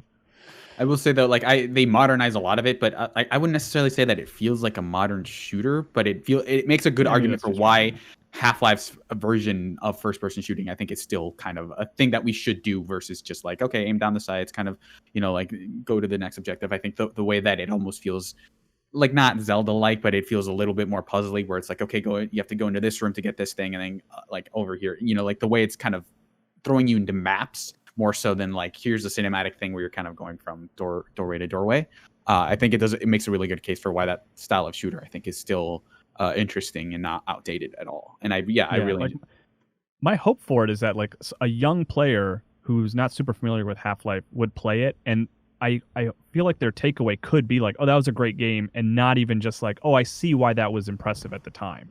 Like, I think they could play it and be like, yeah, that was a really good game, Yeah, which is a high compliment for a remake. Yeah, I also feel like it's one of the few remakes where I'm like, okay, this is maybe just now the definitive version of this game. Like, with a lot of games, it does feel like, oh, like the high-res version of this kind of loses something of the original feel of the game. But like, I think if someone were to recommend or ask me for recommendations about like, oh, what should I play Half-Life? Like Half-Life 3 might come out at some point, and they're like, oh, what should I play to catch up? I would basically just tell them, play Black Mesa, play Half-Life 2, play Alex. Yeah. On the list of things, probably not moving up, Dragon Ball Z Kakarot. I love the ambition of that game. The fact that they made an open region, I guess you'd call it, action RPG in the Dragon Ball universe. And it's like, we're going to tell the entire Dragon Ball Z story. And the amount of effort that would take from CyberConnect 2 to tell every saga, and not like the standard Budokai boiled down version of just like, I don't know, fight this guy, fight this guy, fight this guy. The fact that like they go into so much detail to tell every twist and turn basically of that story, some of the fun stuff in between the sagas, I was really blown away by the ambition of that game, and it was fun to run around that world. I really enjoyed my time with it. And now they've added DLC telling like super storyline, which seems insane that they wouldn't save that for a sequel. The fact that they're just like, let's squeeze it all in now is impressive. So I enjoyed that game for what it was. That it's one of those games that I played and I was having a good time, but it was kind of one of those like lay the groundwork kind of games where there's like it's sold really well, so there will probably be a sequel, and it's one of those things where I was like, ooh, I bet if they iterate on this, that sequel is going to be really good. But what did they do? I mean, they could do Serial's thrill of a lifetime of going back to Dragon Ball and just telling that story, which would be awesome to do the original. Yeah, story-wise, I don't know what they do, but yeah, just like, break like truly open world or something. Like there's like a couple of shortcomings there that ended up making me like not really feel the need to finish it. But getting like just to run around, West City or something, and getting to actually fly around, like it just boosts in different speeds. It's super fun. Yeah. Any other games people want to celebrate here before we basically let go of the train for the back half of this caboose? I don't know what I'm saying. I do want to touch on Amnesia Rebirth. Yeah. I think that game is pretty cool. I don't think it's like anywhere near as good as Soma, but I think that that to me is like Soma is one of my favorite games. So it's kind of like I kind of expected it, but I was surprised by how good it was despite my expectations for it. I think it does a really interesting thing of making horror where you don't necessarily feel like you're about to see another jump scare, right? It is really good about having this constant feeling of dread, and the way it kind of does implement some survival elements without being really harsh or restrictive about it, I think works to its favor. I think I like the story, I think has sat with me pretty powerfully. Not necessarily for like the plot of it, but like what that character goes through. Tasi, the main character, I think her arc is really strong. And they do some interesting things towards the end with like choice. That I think if you were looking for a different kind of horror game, I think this game does basically what you could have asked that team to do at this point. And I like that they're kind of on their own path, frictional games. And I love that team a lot. So I was really satisfied with Rebirth for sure. I do want to shout out, I guess I don't need to. Walking Dead Saints and Sinners did come out this year. It'll be on my personal top 10. I don't think it has a chance or should really be on our two 10s probably, but great VR game. Great, like full ass game. in VR, which you can't say about that many VR games, really. It's like, if that exact game was, you didn't need VR to play it, it would still be a good journey. Yeah. And The Walking Dead thanks you. Quest is the big question. No. A lot of enemies. Unplayable. A lot of computations. Yeah. But yeah, good campaign, good survival gameplay, like really well-rounded. Nice. Yeah. I also do want to talk about Doom Eternal a little bit. Yeah, please. I really like that game. I think I feel it's weird because like I know that it's more pragmatic than anything else. Like I don't think that can kind of put up enough of a fight for it to make the top 20. But I like that you're projecting. I don't think it could put up enough fight. You're talking about yourself, sir. Well, like I don't think I could put up enough fight for this game. Let's say. But I think it is I think it just hit all the marks for me. And I'm someone who didn't super glom onto Doom 2016, which makes me, a weird outlier. But I think this game kind of did so much so right that like all the different weapons that you have, I think feel functional in a way that they did in 2016. I like the level design a lot better. I thought Doom 2016 was kind of confusing. And I understand that like the game has like all these things that it throws at you, like both from an enemy perspective and like the tools at your disposal, that it can feel really overwhelming. But to me, it just feels like it hit just right where I feel like I have just enough options during any particular encounter in any moment that I always felt like this game is really hard, but I have so much agency that I'm not living up to my potential as a player. And when I did have those moments of like, okay, I'm doing everything right, it felt like better than so many other games this year. Yeah. I appreciated that ammo scarcity was oddly a thing. Like you had to be careful about what you were using and if you were using the right things to get the ammo back that you needed, instead of it just being like a complete non-issue like it is in so many, power fantasy shooters like that, I guess. Yeah. And it is all about agency in those fights, right? Like anytime you're seeing like one of those meters drop and like on harder difficulties, they're just going all over the place constantly. Like you're losing all of your armor in one hit, but you're like killing this one thing because you lit it on fire, you're getting bonus armor. And so like you get it all back. So it just feels like this really like rush of a power fantasy of just like, I know what I'm doing, but it is going to be this harrowing experience to get there. And I understand like some of the platforming in that stuff doesn't work, and I think the levels are a little long. And there are like just straight up, and especially in that DLC, some parts of that game that are way too hard. But yeah, I front to back, I really, really enjoyed Doom Eternal. But I think it's also one of those things that like makes me frustrated because I know the console versions of that game just don't play as well. So it's like we just literally had a very different experience than I think a lot of people who like played and reviewed it on console. In that realm of comfort food, I got to give it up to Sackboy Big Adventure. I finished that game. It's surprisingly long. I think I spent about like 20 hours or so with the game on PlayStation 5. Just a lovely little platformer. And I was very skeptical for the first couple worlds, like especially playing single player, because it's just that kind of Super Mario 3D World effect of these levels are a little bit too big. They seem a little bit barren. It seems like they're reusing a lot of assets. And I feel like as that game progresses, it gets more and more creative. As Kyle mentioned, having the music levels in there, I think is a fun touch, even if it is just, hey, Rayman Legends was popular. It does feel like a fun fusion of some Rayman Legends combined with Super Mario 3D World. And I think it's the best co-op platformer since those games. Like specifically the multiplayer only levels in that game. Have you checked those out yet, Kyle? No, they're really good. Funny. I really want to play more of it. Like, and I it's funny because you're like dismissive of the fact that it's like, it's a little Rayman Legendsy, but it's like, that's how video games work, man. They take the best parts of other games and try to iterate them and make them better on different like platforms, like, so it's not like it almost sounds like you're talking about it like it's a knock against the game or something. But yeah. I wish I had played more, but I don't have a lot to say because I've only played like the first couple levels and I really liked it. And it's okay. It only gets better from there. I really think it starts out pretty dry.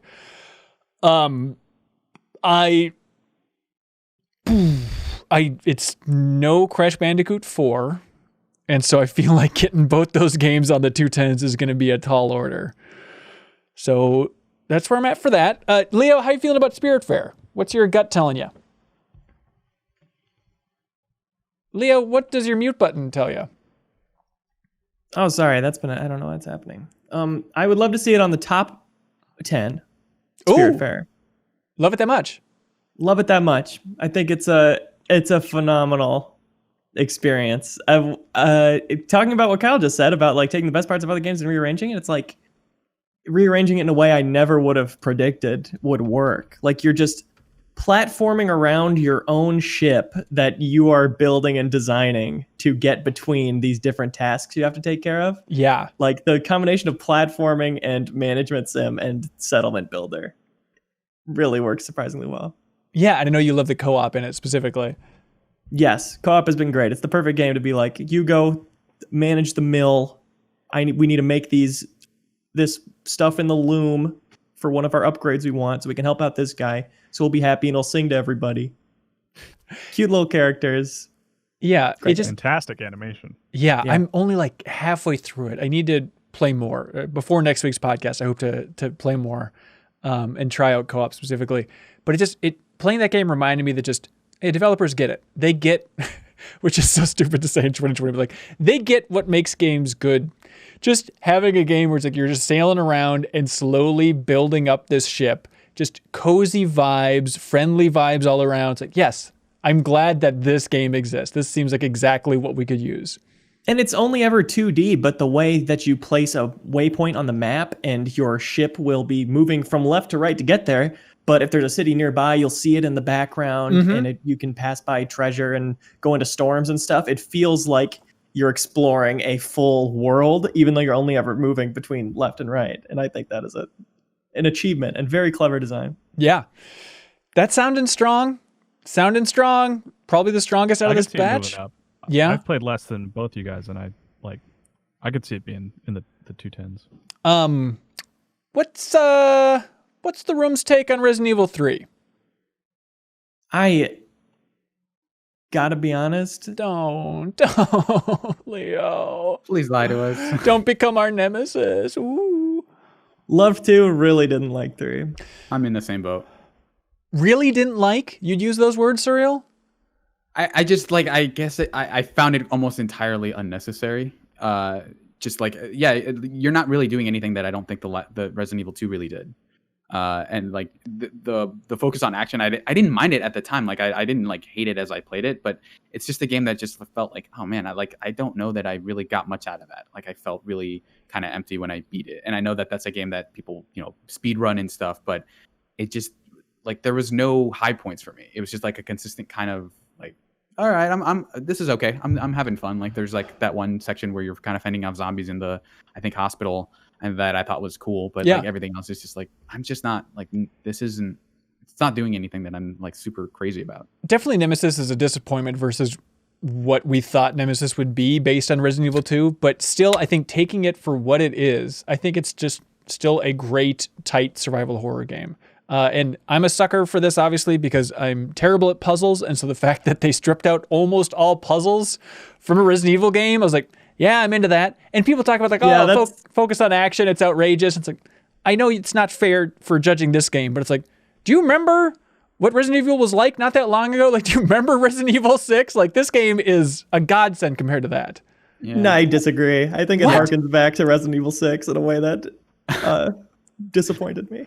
I don't think it's a bad action game is the thing, but it's like, it's just not an interesting one. Like, I don't think it, like, I totally agree with you that I don't mind when Resident Evil does action, but I think this is like, there's one boss fight that almost for me like consisted of just like running around the same power generator, triggering it over and over again and just like killing him like super easily without any thought. I wasn't scared at all. And like most of those fights feel like a foregone conclusion. And I just didn't have like the action elements of that game just didn't feel super like as interesting as like even when like Resident Evil 5 came out.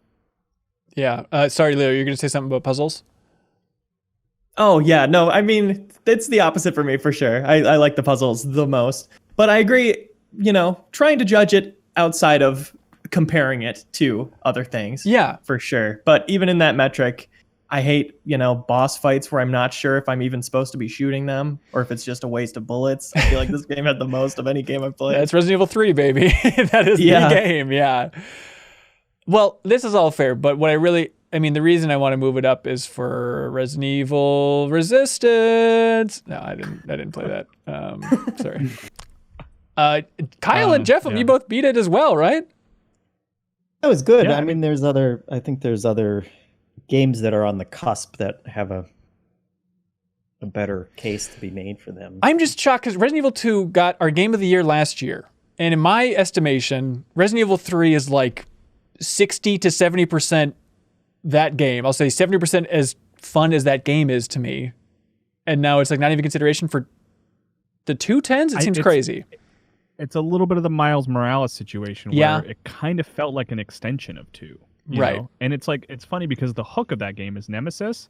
And we're like, oh man, Mr. X was awesome. Can you imagine if like they devote way more resources to a character like that for this part? And it's like, it was way more underwhelming than Mr. X.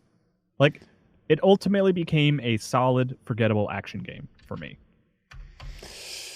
And the most interesting, I keep comparing it to Resident Evil 2 again, which is probably not fair. But the linearity versus the open parts, which were like what I loved about Resident Evil 2, like what made that game work for me, was disappointing.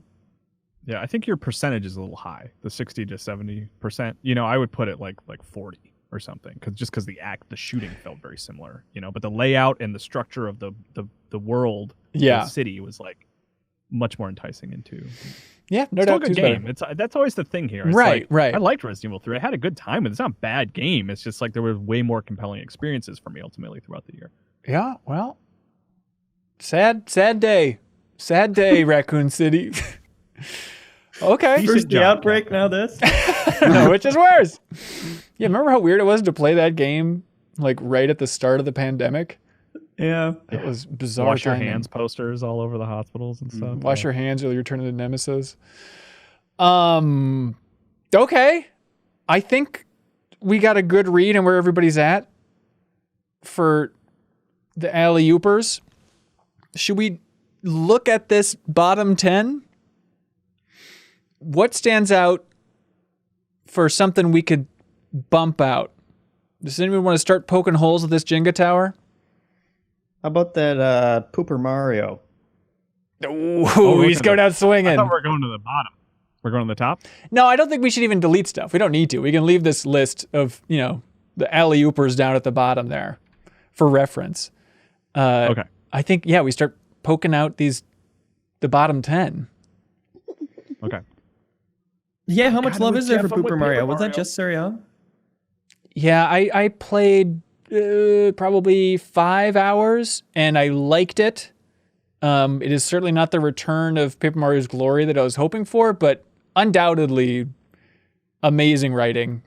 Probably my favorite writing of the year. Well, I mean, I guess between that and The Last of Us, that's tough. But I mean, it's up there. It's really fantastic. It's little apples and oranges there. But I will say, did you make it to some of the, how far did you make it in? Like the second world.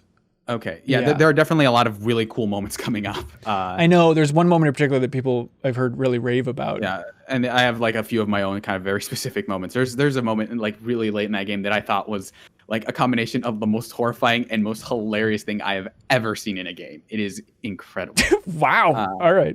But I wonder if it just hit me in a very specific way and most people just didn't react to it. But that game is so solid throughout. And I understand that people are kind of disappointed that there isn't a replacement for the Paper Mario series, but I absolutely love that battle system. I think that it is one of the most clever things they have done with that series. And I think I've said it multiple times, but I think even something like most RPGs just devolve into like, okay, I have my setup figured out. The combat is just going to be mashing I'm just mashing A because I have everything figured out. Yeah. I love that this game never forces you to do that because every combat encounter is literally a puzzle, and there are puzzles in that game that just did not click with me for a while, where I was just like, okay, I want to beat this particular encounter like perfectly, and like just figuring out like, oh, this entire time I could have just moved these 3 things. I feel like a genius. So it felt like this at its best, it was like an RPG where the combat system was like Baba Is You or something, where it's just like you just put this stuff together in the right ways. It feels so simple, but it took you so long to figure out that it is so satisfying, and you're never basically like, even once you line them up, you just kind of like timing attacks and stuff. Yeah. But there are moments in that game that I just absolutely adored, both in the combat and in the story for sure. The combat's better than I thought it would be based on the trailer. It was like, oh my God, every random combat is just going to be a slide puzzle. Oh my God, how's that going to work? Yeah. A rotation slide puzzle. Definitely, it still feels like a lot. You were doing that a lot throughout the course of that game. Yeah, I think to this game's strengths, I think that it more than other games, I think you can just like avoid encounters very easily without feeling like you're being penalized for that. Because even in something like Yakuza, a game like that I really like, it feels like, okay, I don't want to fight like random street thugs right now, but I am going to get behind the level curve if I don't. And the fact that the game just says like, yeah, it's fine if you just want to like not do these. There are fights that you do have to do, but if you're like, okay, I need to come back to this other area, like you can just run around and skip like a lot of those fights if you know what you're doing. And I like the finding the toads and like all throughout the world, I thought was really clever. And I just like, after I beat that game, I went and did all the boss fights again, because there's like this lab where they just tell you like, hey, just you can beat the boss fights again with like some conditions. And I just played like, there's a time trial mode where you're basically like, okay, how many of these puzzles can you solve in like this amount of time?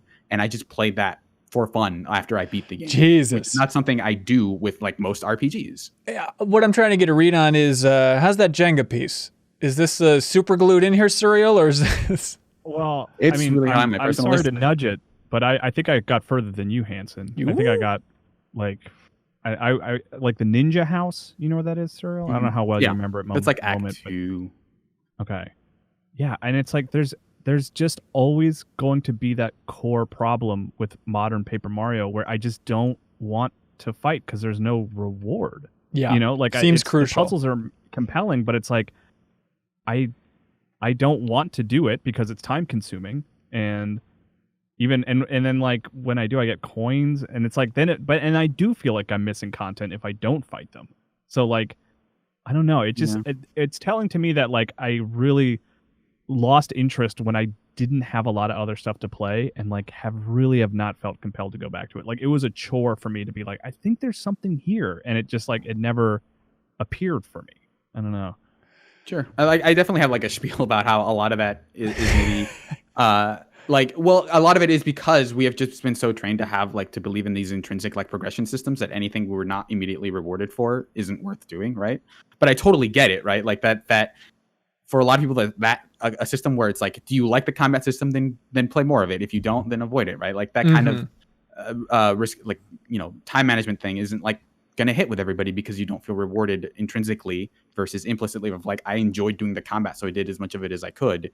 But if the combat isn't vibing with you, that basically makes a lot of the game's larger systems kind of fall apart, which I totally get. But yeah, I think it is a kind of like underappreciated in terms of how much it was playing with the RPG as a thing versus just like, yeah, we'll put a progression system, you level up, you know, like all the things that you expect an RPG to do. I think this game was like swinging for the fences when it came to just like, what can we change about the RPG and still keep it an RPG?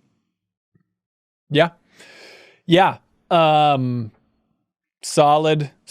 It's the tricky thing with these lists are the sole contenders, you know, ones where one person is really passionate about. Like, I think strangely enough, Paper Mario's sister entry here, Phasmophobia, is kind of Leo's Paper Mario, you know, and both of them. Okay, I see what you mean. You know what I mean? Where it's like, where I played a bit and I wasn't crazy about Phasmophobia, but I think it's cool. But Leo, how red hot is your poker about Phasmophobia?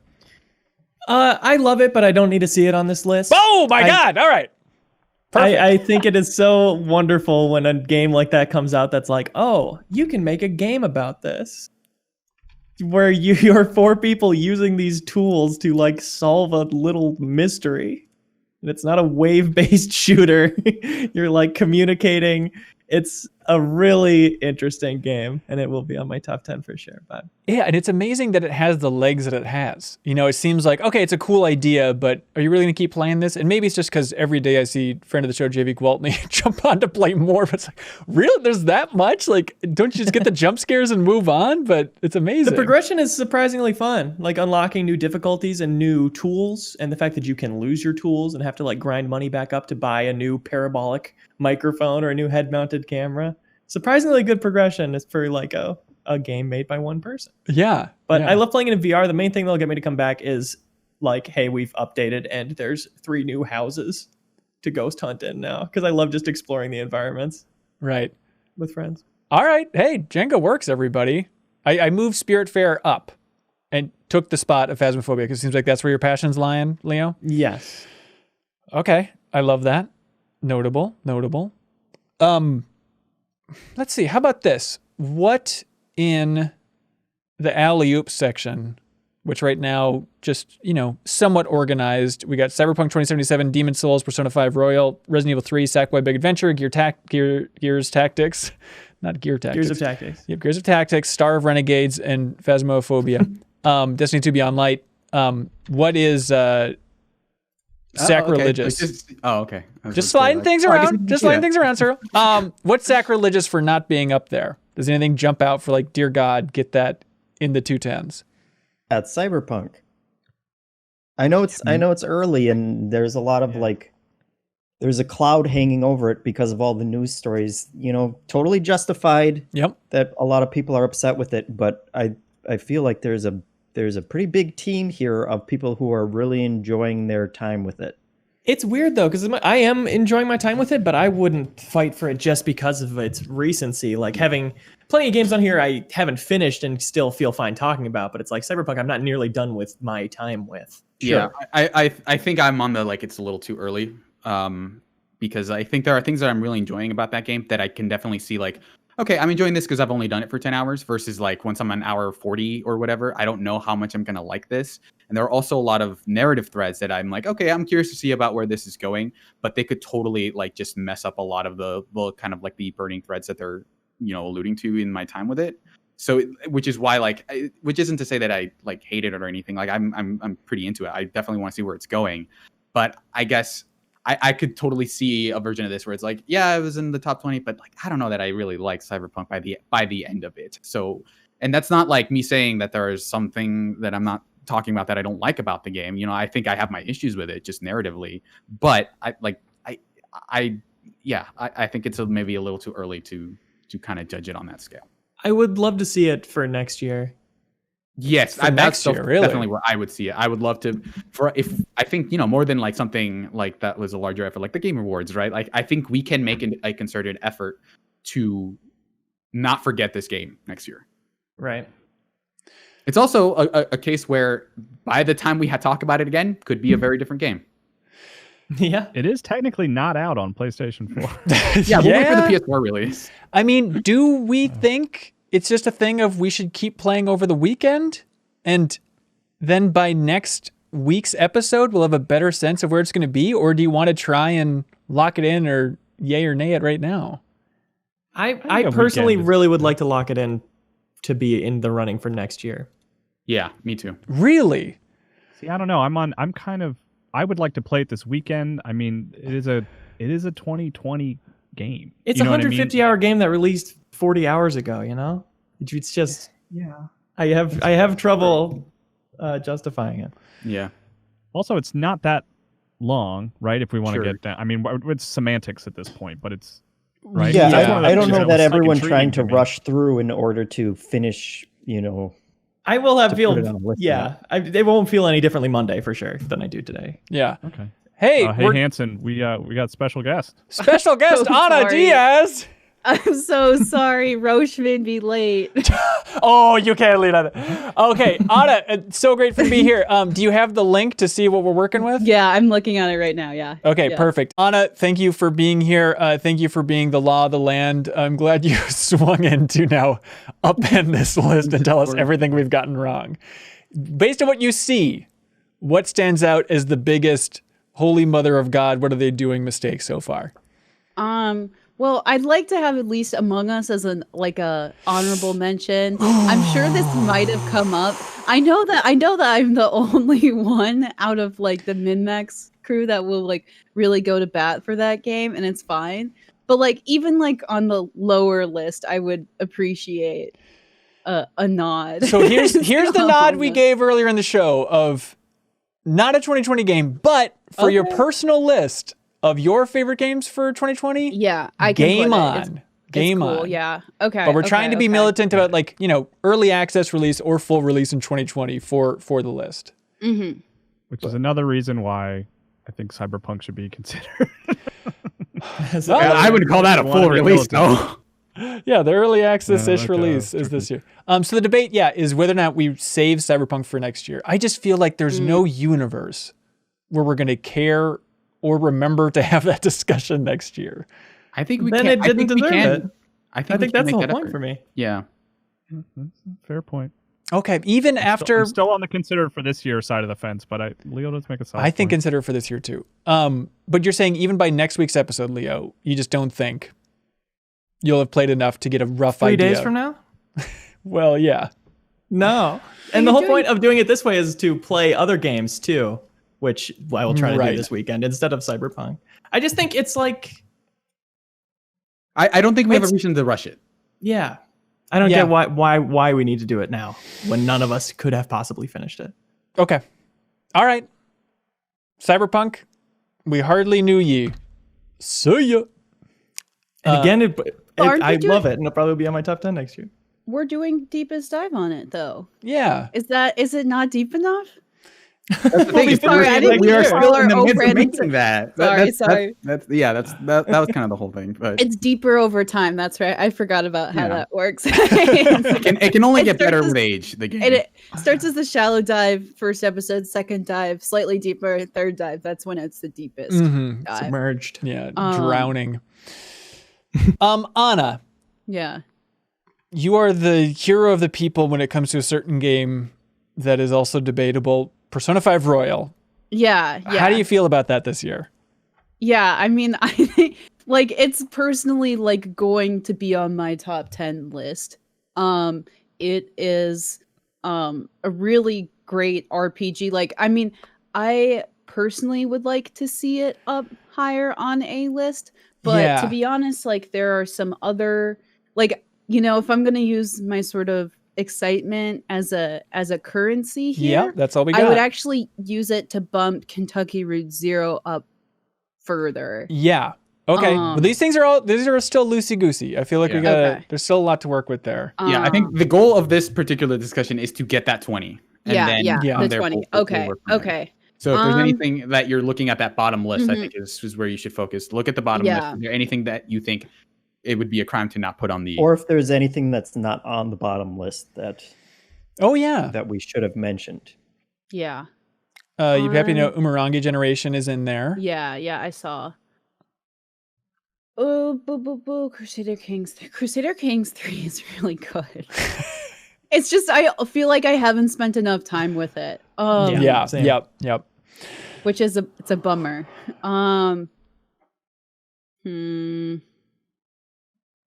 Where's my list? Let me just pull up. Yeah, you can cruise through while we continue wading through this. Yeah. Looking for other things to poke at. Leo. Hey. Your journey with Spelunky 2. Jeffem loves it. I remember you loved Spelunky 1, said it's a basically perfect video game. You were skeptical about 2 for a while, and then you started to warm up, and that was the last time we talked about it with you. Where are you at now? Yeah, when I fell in love with Spelunky, it was because it was playing co-op with my friends, and they could walk me through it, and we'd have these fun experiences together, and that's when I loved it most. And then I basically did the daily challenges to practice for when I was playing with my friends. And Spelunky 2 only got online multiplayer on PC last week. Like, it literally just finally happened. So I feel like I'm going to fall in love with Spelunky 2. It hasn't happened yet. That's interesting. Jeffem, where are you at with Spelunky 2? Yeah, I mean, I absolutely love it, but it's falling into that category of games that one person loves. Yep. At least with this one, there's no one saying bad things about it. Like there's no one who's cold on it, I guess. Yep. My friend put it in a really good way. It's like they changed so much about the little things, the way platforming works. The controls are just changed ever so slightly, tweaked in a way that gives you the experience of learning Spelunky 1 again. Yeah. Because you're having to relearn the feel for it, and the regular monsters you're getting used to are switched up, and it's like a weird gift to have after you've mastered the first one, which I 40% did, to like have a fresh Spelunky experience again. It's cool. Yeah. I mean, are you two feeling confident about it being on the 210s? I wanted to give it its due. I don't feel confident about it on the 210s. Jeffem? I mean, there's other things that I would move down first or question. I'd be poking at other Jenga blocks first. Yeah. Okay. What do you want to poke at? I want to poke at Jackbox. Ah, you dirty dog. This is always hard. The Jackbox. It's a Call of Duty situation. It's a straight A student. You're right. And I also think back to the discussion we had about Fall Guys and just in terms of like peak enjoyment while playing a game this year. I mean, Final Fantasy VII is up there, but just the laughs I've had playing Jackbox Party Pack 7 this year are so high up. Obviously, Quiplash 3 is great in there. But Blather Round, I think, is fantastic. That word game. Talking Points, where you have to give that stupid PowerPoint presentation. There's the random slides up there. It's simple, but still some of the most fun social gaming that I've had this year. I love Talking Points so much in particular. That being said, I only played it once, and I was like, I don't know. I didn't love it, but like I played it like that stream was where we played it, so that's like my only frame of reference. And I was like, but I also don't really like the presentational Jackbox games. I don't enjoy them. I don't find them fun. I just find them sort of anxiety-inducing. Oh yeah. So, which is funny because it's not like I have a problem with public speaking or anything, but like, so that's weak for me. But I'm just not a big Jackbox guy in general, so like I feel like I don't really can't offer a lot. Like they're always just kind of these empty calories to me. They're like, yeah, that's a fun way to interact with people. But, right. I don't know. Yeah, I mean, I always loved Jackbox, but I'm not giving it any points for Quiplash. You're not giving points for Quiplash? No, because Quiplash is Quiplash. How many times have I played Quiplash? They changed the third round, and it's still funny. Oh, they got a new round. As much as I love it in terms of like when we have so many limited spots to highlight, all these other games that are really ambitious and doing different things and stuff. And also it's like we had lots of fun on the stream. I'm sure if I played more, I would continue having fun with it. Correct. I don't know if I'm going to play more.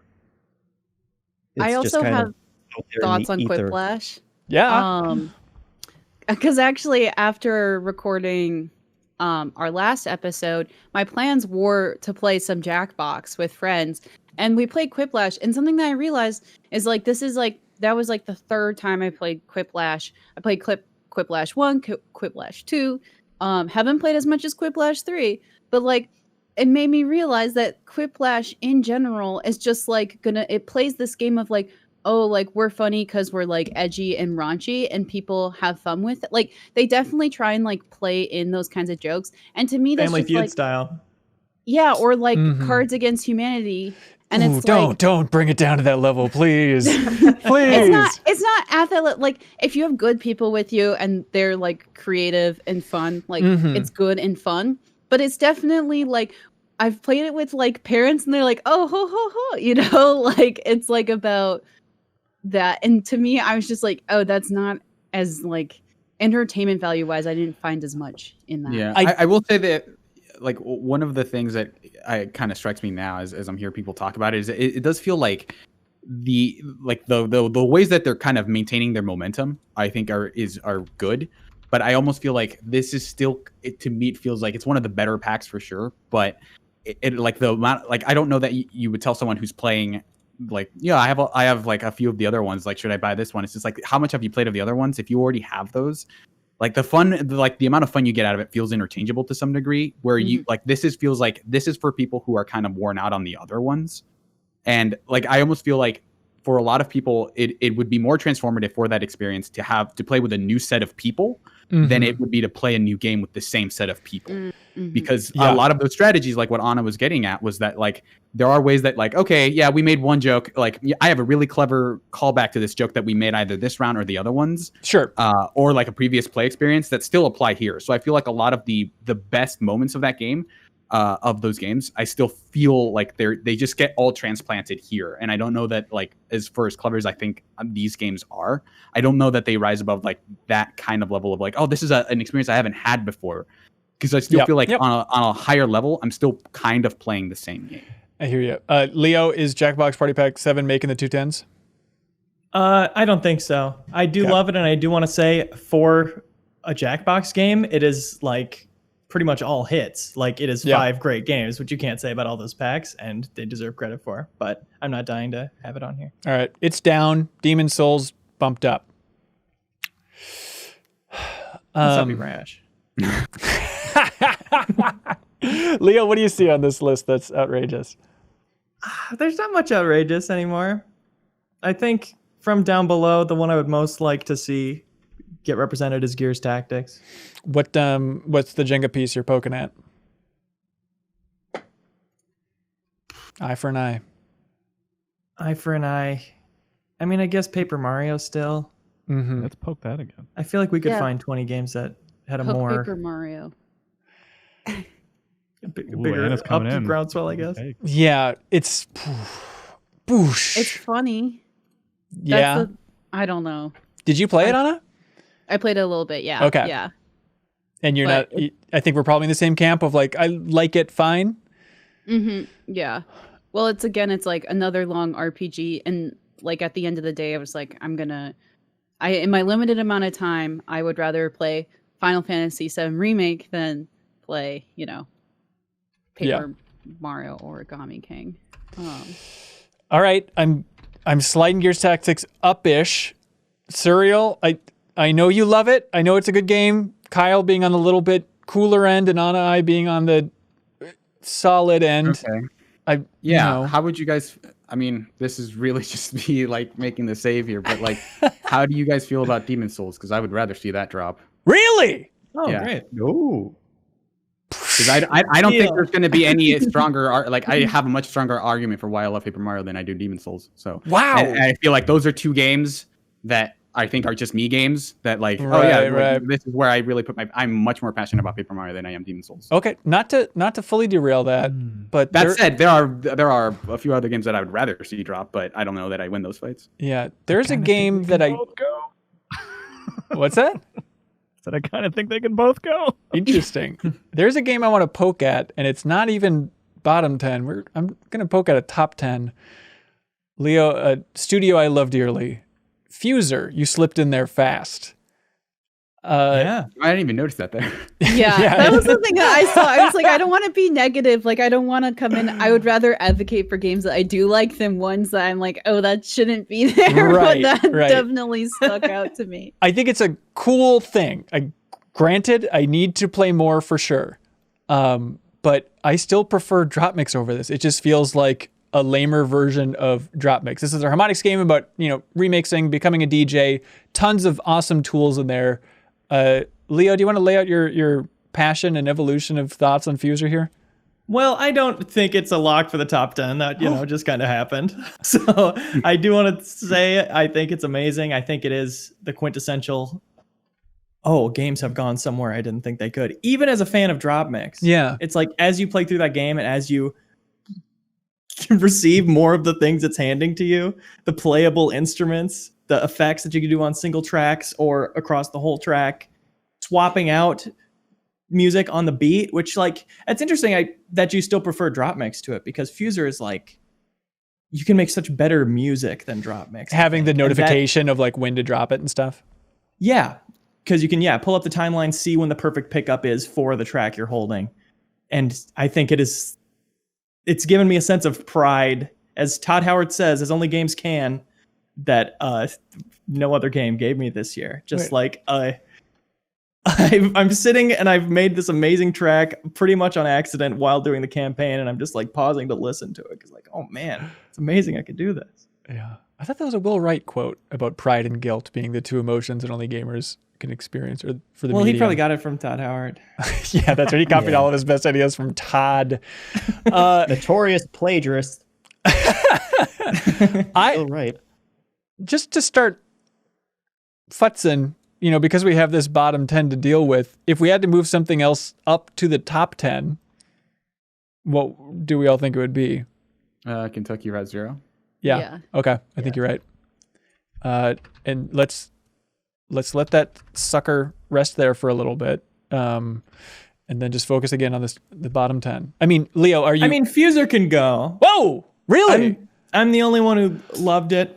Yeah, but a like and a love is worth something in this room, Leo.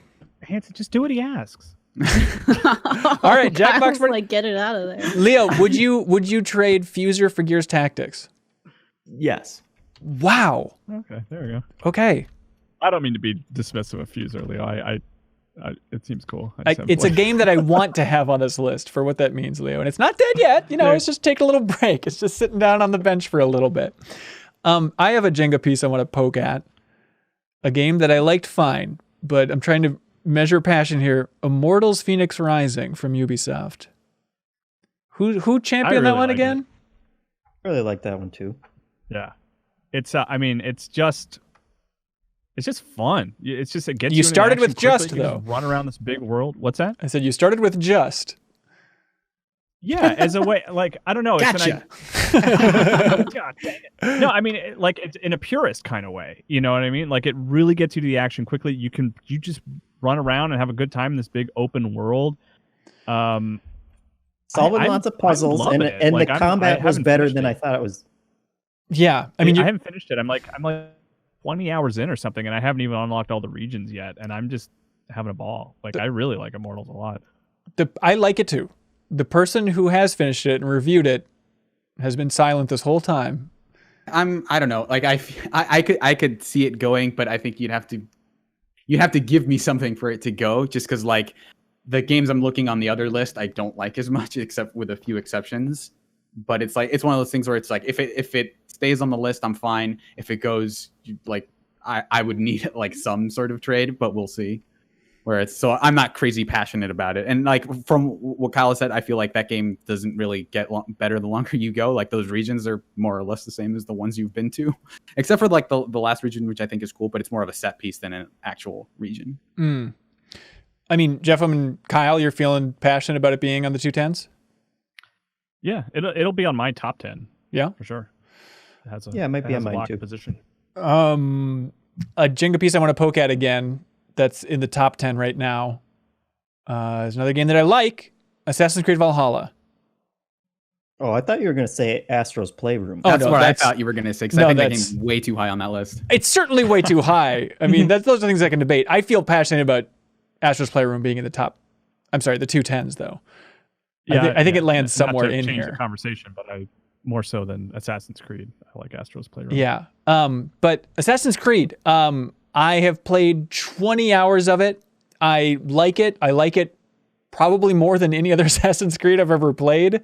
But I haven't picked it up for a while. It's starting to feel a little bit like, okay, I get the beats this is going for. And the more I hear about people that have played through more of it than I have, say that, the story just kind of remains at that level of interesting where it kind of flatlines, where everything is interesting enough as you're plodding along, but it doesn't have a great sense of momentum. But Jeff, you're the one that added this, right? Do you have thoughts on this? Yeah, I have. It's a similar argument for me in that it's one of my favorite Assassin's Creed of modern games, and I feel like they finally fixed the combat. They've made the exploration and progression through the world interesting. It's one that I want to play more of too. It's unfortunate that like 50 huge games came out at the end of the year at the same time, but I don't. What it's a big one that I it's a big one, enjoying a lot. For right now, what do you think about moving it down to the bottom 10 list? For what? Just for fun? For fun. Are we just futzing for fun? I'm thinking lowering it and putting Spiritfarer higher. Trying to think lay of the land where everybody's at. And people liked Astro's Playroom that much. I'm also thinking about moving that one down. Obviously I endorse that trade. I played a few hours of Assassin's Creed Valhalla, and it was not my favorite Assassin's Creed. Yeah. I think Spiritfarer is a more exciting, like unique, interesting, cool. Like I'd rather see it higher.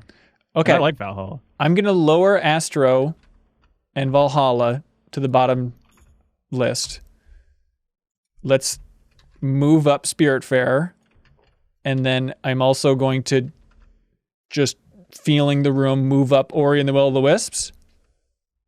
My Ori and the Will of the Wisps is I played like 5 hours and then I got a bug that I got stuck in a room and the developers told me I just have to restart the game at that point. It was actually delisted this morning on the Xbox. No. It should be. After listening to the messages from Jeff, we've decided to Dear Dear gamers. Jepham. But we can, there's still a lot to unpack in these lists, but does that feel right that Ori should be moving up in that arena? I think it should be Yeah. top 20. I don't know about top 10. But I'm not that mad about it, I guess. Okay. Yeah. Okay. I'm let me happy sit with with it. this where it is. Honestly, these 210s with the intention of, we're going to pick this up next time. Like Yeah. There can still be got tweaks. a lot more to relocate, but I'm Yeah. feeling pretty good. I have this one pause. question. Yes. About bumping something up. Miles Morales into the second of the 10s, possibly. Yeah, we How discussed. do people feel about that? I know I didn't play the first Spider-Man, so I feel like that Right. influences my opinion of it. Well, that is interesting because we discussed it, and the take was like we all enjoyed our time with it. It didn't stick with us in a huge way, and it felt like more of that good thing. Some amazing design there, some amazing production quality from Insomniac. But I don't think any of us were like, "Holy God, Miles Morales needs to be on this list." How are you feeling about it? I mean, for me, okay, like again, coming from the perspective of like I didn't play the first Spider-Man game, like having that experience for the first time, like obviously I'm gonna want to put it on the top 20s. Like the combat is so great, the production value is so high, and I think for me something that really stuck out to me and I really appreciate. We were just talking about how like end of year we were flooded with like really long, really giant game releases, right? Yeah. And so to me, to have a complete experience that was like satisfying and like neatly packaged into 10 hours actually really made me like the game a lot. And like that's not like I'm not, obviously because I like Persona 5 Royal, I'm not like, the shorter a game the better. But I do think that there's some like it did sort of shift how I thought about like AAA production, so to speak. The potential of just having more bite-sized thing. Is I would that like to see it on is the that list. a replacement for Demon Souls that Cyril I was feel like already it's- ready to? Yeah, I could see that. I would flip those two. I would flip those two, but Yeah. I think that Demon Souls remake is really strong. But I will say that it's like not a thing where it's like, I've never played a Souls game. Well, I like this one. It's just like it is one of those. It's one of the better ones of those. Yeah. But yeah, like I enjoyed all of my time with it. And I think it's really more clever than I think I gave it credit for last time. But I do kind of see like reading the room. It just feels like I'm the only one really fighting for it, and there are other fights I would rather pick. Okay. Spelunky 2, we feeling good about the 210 still? That to me feels like the weakest one on I there. think it does too. I'm also not sure about Assassin's Creed Valhalla, having not played it. This is more of like the reception felt like I don't hate it, but it's like there wasn't really a ton of strong, like really passionate arguments for it. Hear you. The question is, who wants to take a swing at the king? Does anybody see something down here that they want to move up to take Assassin's Creed Valhalla or Spelunky 2 spots? I would rather see Tony Hawk. I like Black Mesa and If Found, but If Found feels like a very singular argument, but I don't know how Kyle feels about Black Mesa versus I think I like Spelunky Tony 2. Hawk more than Black Mesa between those two. I think. Anna, did you play If Found by chance? No, but I was thinking that would be one of the perfect games to play over the weekend. Yeah. As we jump back into it, because it is so short. Mm-hmm. Because it's been like in the back of my head. Yeah. So I can't speak to that specifically. I wrote that down to play this weekend too. Oh, great. Found. What about what if we just went around the circle and just all listed not what we would bump down, but what we would bump up if we bump something up? Does that make sense? So, Kyle, you would bump up Tony Hawk? Yeah, Tony Hawk. It's kind of between Tony Hawk and Black Mesa for me. Okay. I have both of those on my personal top 10, and I think between those two I would go Tony Hawk. Yeah. I think I'd bump up probably Sackboy. Jeffem?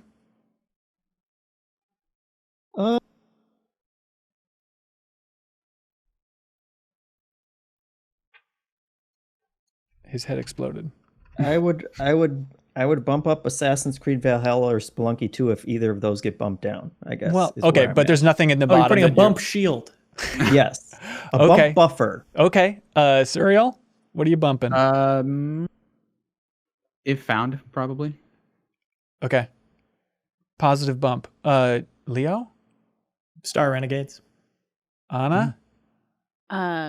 Persona 5 Royal. Yep. What are we going to do with Persona 5? This feels like a conundrum we get What are we gonna do with you?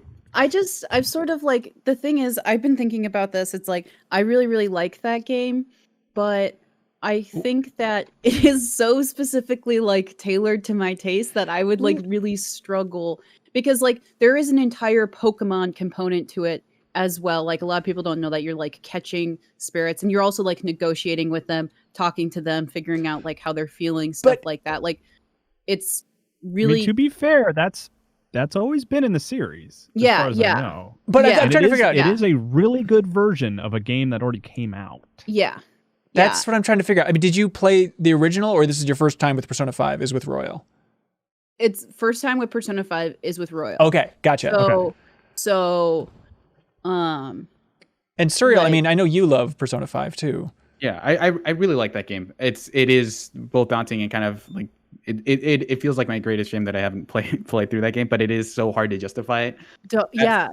But everything I've heard, like from people at other outlets to my very brother who has constantly been on my case about playing that game, has been like, no, you idiot. Like the stuff they've added is entirely worth another playthrough. Yeah. But But it is hard for me to judge it for myself. But like playing through Persona, I'm almost confident that like playing through Persona 5 Royal, from what I've seen of Persona 5, I think it's like worth playing if you haven't already played it. So it's like, I can almost feel like giving it like a recommendation based on that alone, which is weird. Yeah. But so it's kind of a hard thing to quantify as like, I think looking at this list, I think Destiny would be my number 2, and then maybe even Persona 5 would be like my number 3 in terms of games I would bump up. And if we're just measuring the passion and love for games this year, and we're counting Persona 5 Royal as something from 2020, I mean, Anna, I don't want to put, inject passion into your own arguments, but it's like, is there more passion in this room for that than there is for Valhalla and Spelunky 2? Is what I'm wondering. Yeah, I don't think so. You don't think so? Well, Valhalla is the one that teeters to me, but Spelunky 2, I feel like there's a strong voice for it. This is the point when Jeff and Anna fight to the death. Well, we should say that. Let's let them fight to the death next time. I'm not gonna fight on anything. What's interesting with Spelunky 2 is like, as someone who was interested in playing Spelunky, when it came out, I didn't pick it up because of Hades. And I feel like, I don't know like how much that sort of like influences, the Spelunky 2, because it's just like, it was a really hard time for them to release that game with like major competition. Yeah, it didn't make the splash I expected it to at all. Yeah. This might be a good place to pause and to pick it back up next week. Just for a reminder for the audio listeners of where we're at here, the 210s, in kind of no particular order, is Hades, Ghost of Tsushima, Half-Life Alyx, Last of Us Part 2, Final Fantasy VII Remake, Yakuza Like a Dragon, Kentucky Route Zero, Spiritfarer, Ori and the Will of the Wisps, Animal Crossing New Horizons, Big Break, Second 10, Astro's Playroom, The Pathless, Watch Dogs Legion, Gears Tactics, Crash Bandicoot 4, It's About Time, Paper Mario The Origami King, Immortals Phoenix Rising, Spider-Man Miles Morales, Assassin's Creed Valhalla, Spelunky 2, and then the closest runners-up, we got Jackbox Party Pack 7, Persona 5 Royal, Demon's Souls, If Found, Fuser, Resident Evil 3, Sackboy, Star Renegades, Phasmophobia, Destiny 2 Beyond Light, Tony Hawk's Pro Skater 1 and 2. Those seem to be the bubblers. We will be back next week to lock this sucker down. It is crazy that we've been rolling with the Game of the Year debate, and there's so many gigantic things we haven't touched on yet. Like, I look at that top 10 list, and like, we're going to have to arrange that. That's going to be so fun. And it's just, it's on the other side of the canyon right now. Problem. Oh my God. All right. So some homework. People are going to be checking out more games. Sturriel, you're going to check out, what'd you say? I might actually check out the Pathless, considering the position that it's at, and that no one's argued against it. Yeah. Anybody else excited to check something out they want to throw out? If Found for Anna and Leo? Yep. It And the Found's on my Pathos I wanna short list check out now too. too. Yeah, I maybe, might check out Spelunky 2 as well. Because like earlier in the year, I was really excited for that game. So yeah. I need to play more Hades and I need to play more Yakuza. I think that's going to be my mission before next week to try and get prepared for this bad boy.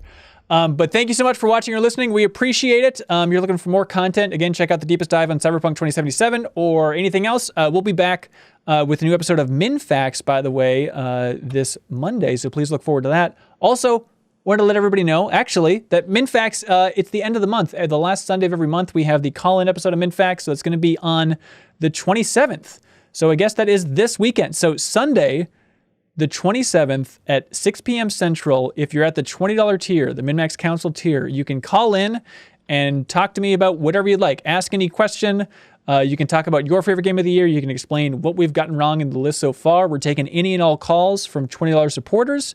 So call in and let's record a podcast together. It should be a wonderful time. Also wanted to plug that as a new episode of our music podcast hosted by the great Matt Helgeson called Crossfade. You can subscribe to that in its standalone music feed. And the new episode of Crossfade is with Blake Hester, now from Game Informer, Leo's best bud. And he's raving like a lunatic about My Chemical Romance. So check out that episode of Crossfade, our wonderful music podcast. And as always, thanks to the following Patreon supporters for their generous support of MinnMax at the $50 tier. We have PrettyGoodPrinting.com, Rich McLaughlin's Opposwitch, BeatenDownBrian, I Am 8-Bit, This Week in Video Games, Jawarhello, Mirko Arico-Torreno, Chris Logan, Zachary Pligge, Rebekah Lang, Mark Seliga, Starkiller, Ludwig Roque, Andrew Vala, Jesse Vitelli, SuperSeriousSam, Thomas Hoster, Yarrow, SpiralInYourEyes, Richard Smuts, Clint Farley, Preetham Yarlagadda, Clayton Myers, Spider Dan, Zach Einck, Steve Bamdad, SlyckNic, and as we like to say, Leo. Do you want me to say it? Yeah, man, do it. Be good. Have fun. Let's go. Woo! Thanks so much, everybody!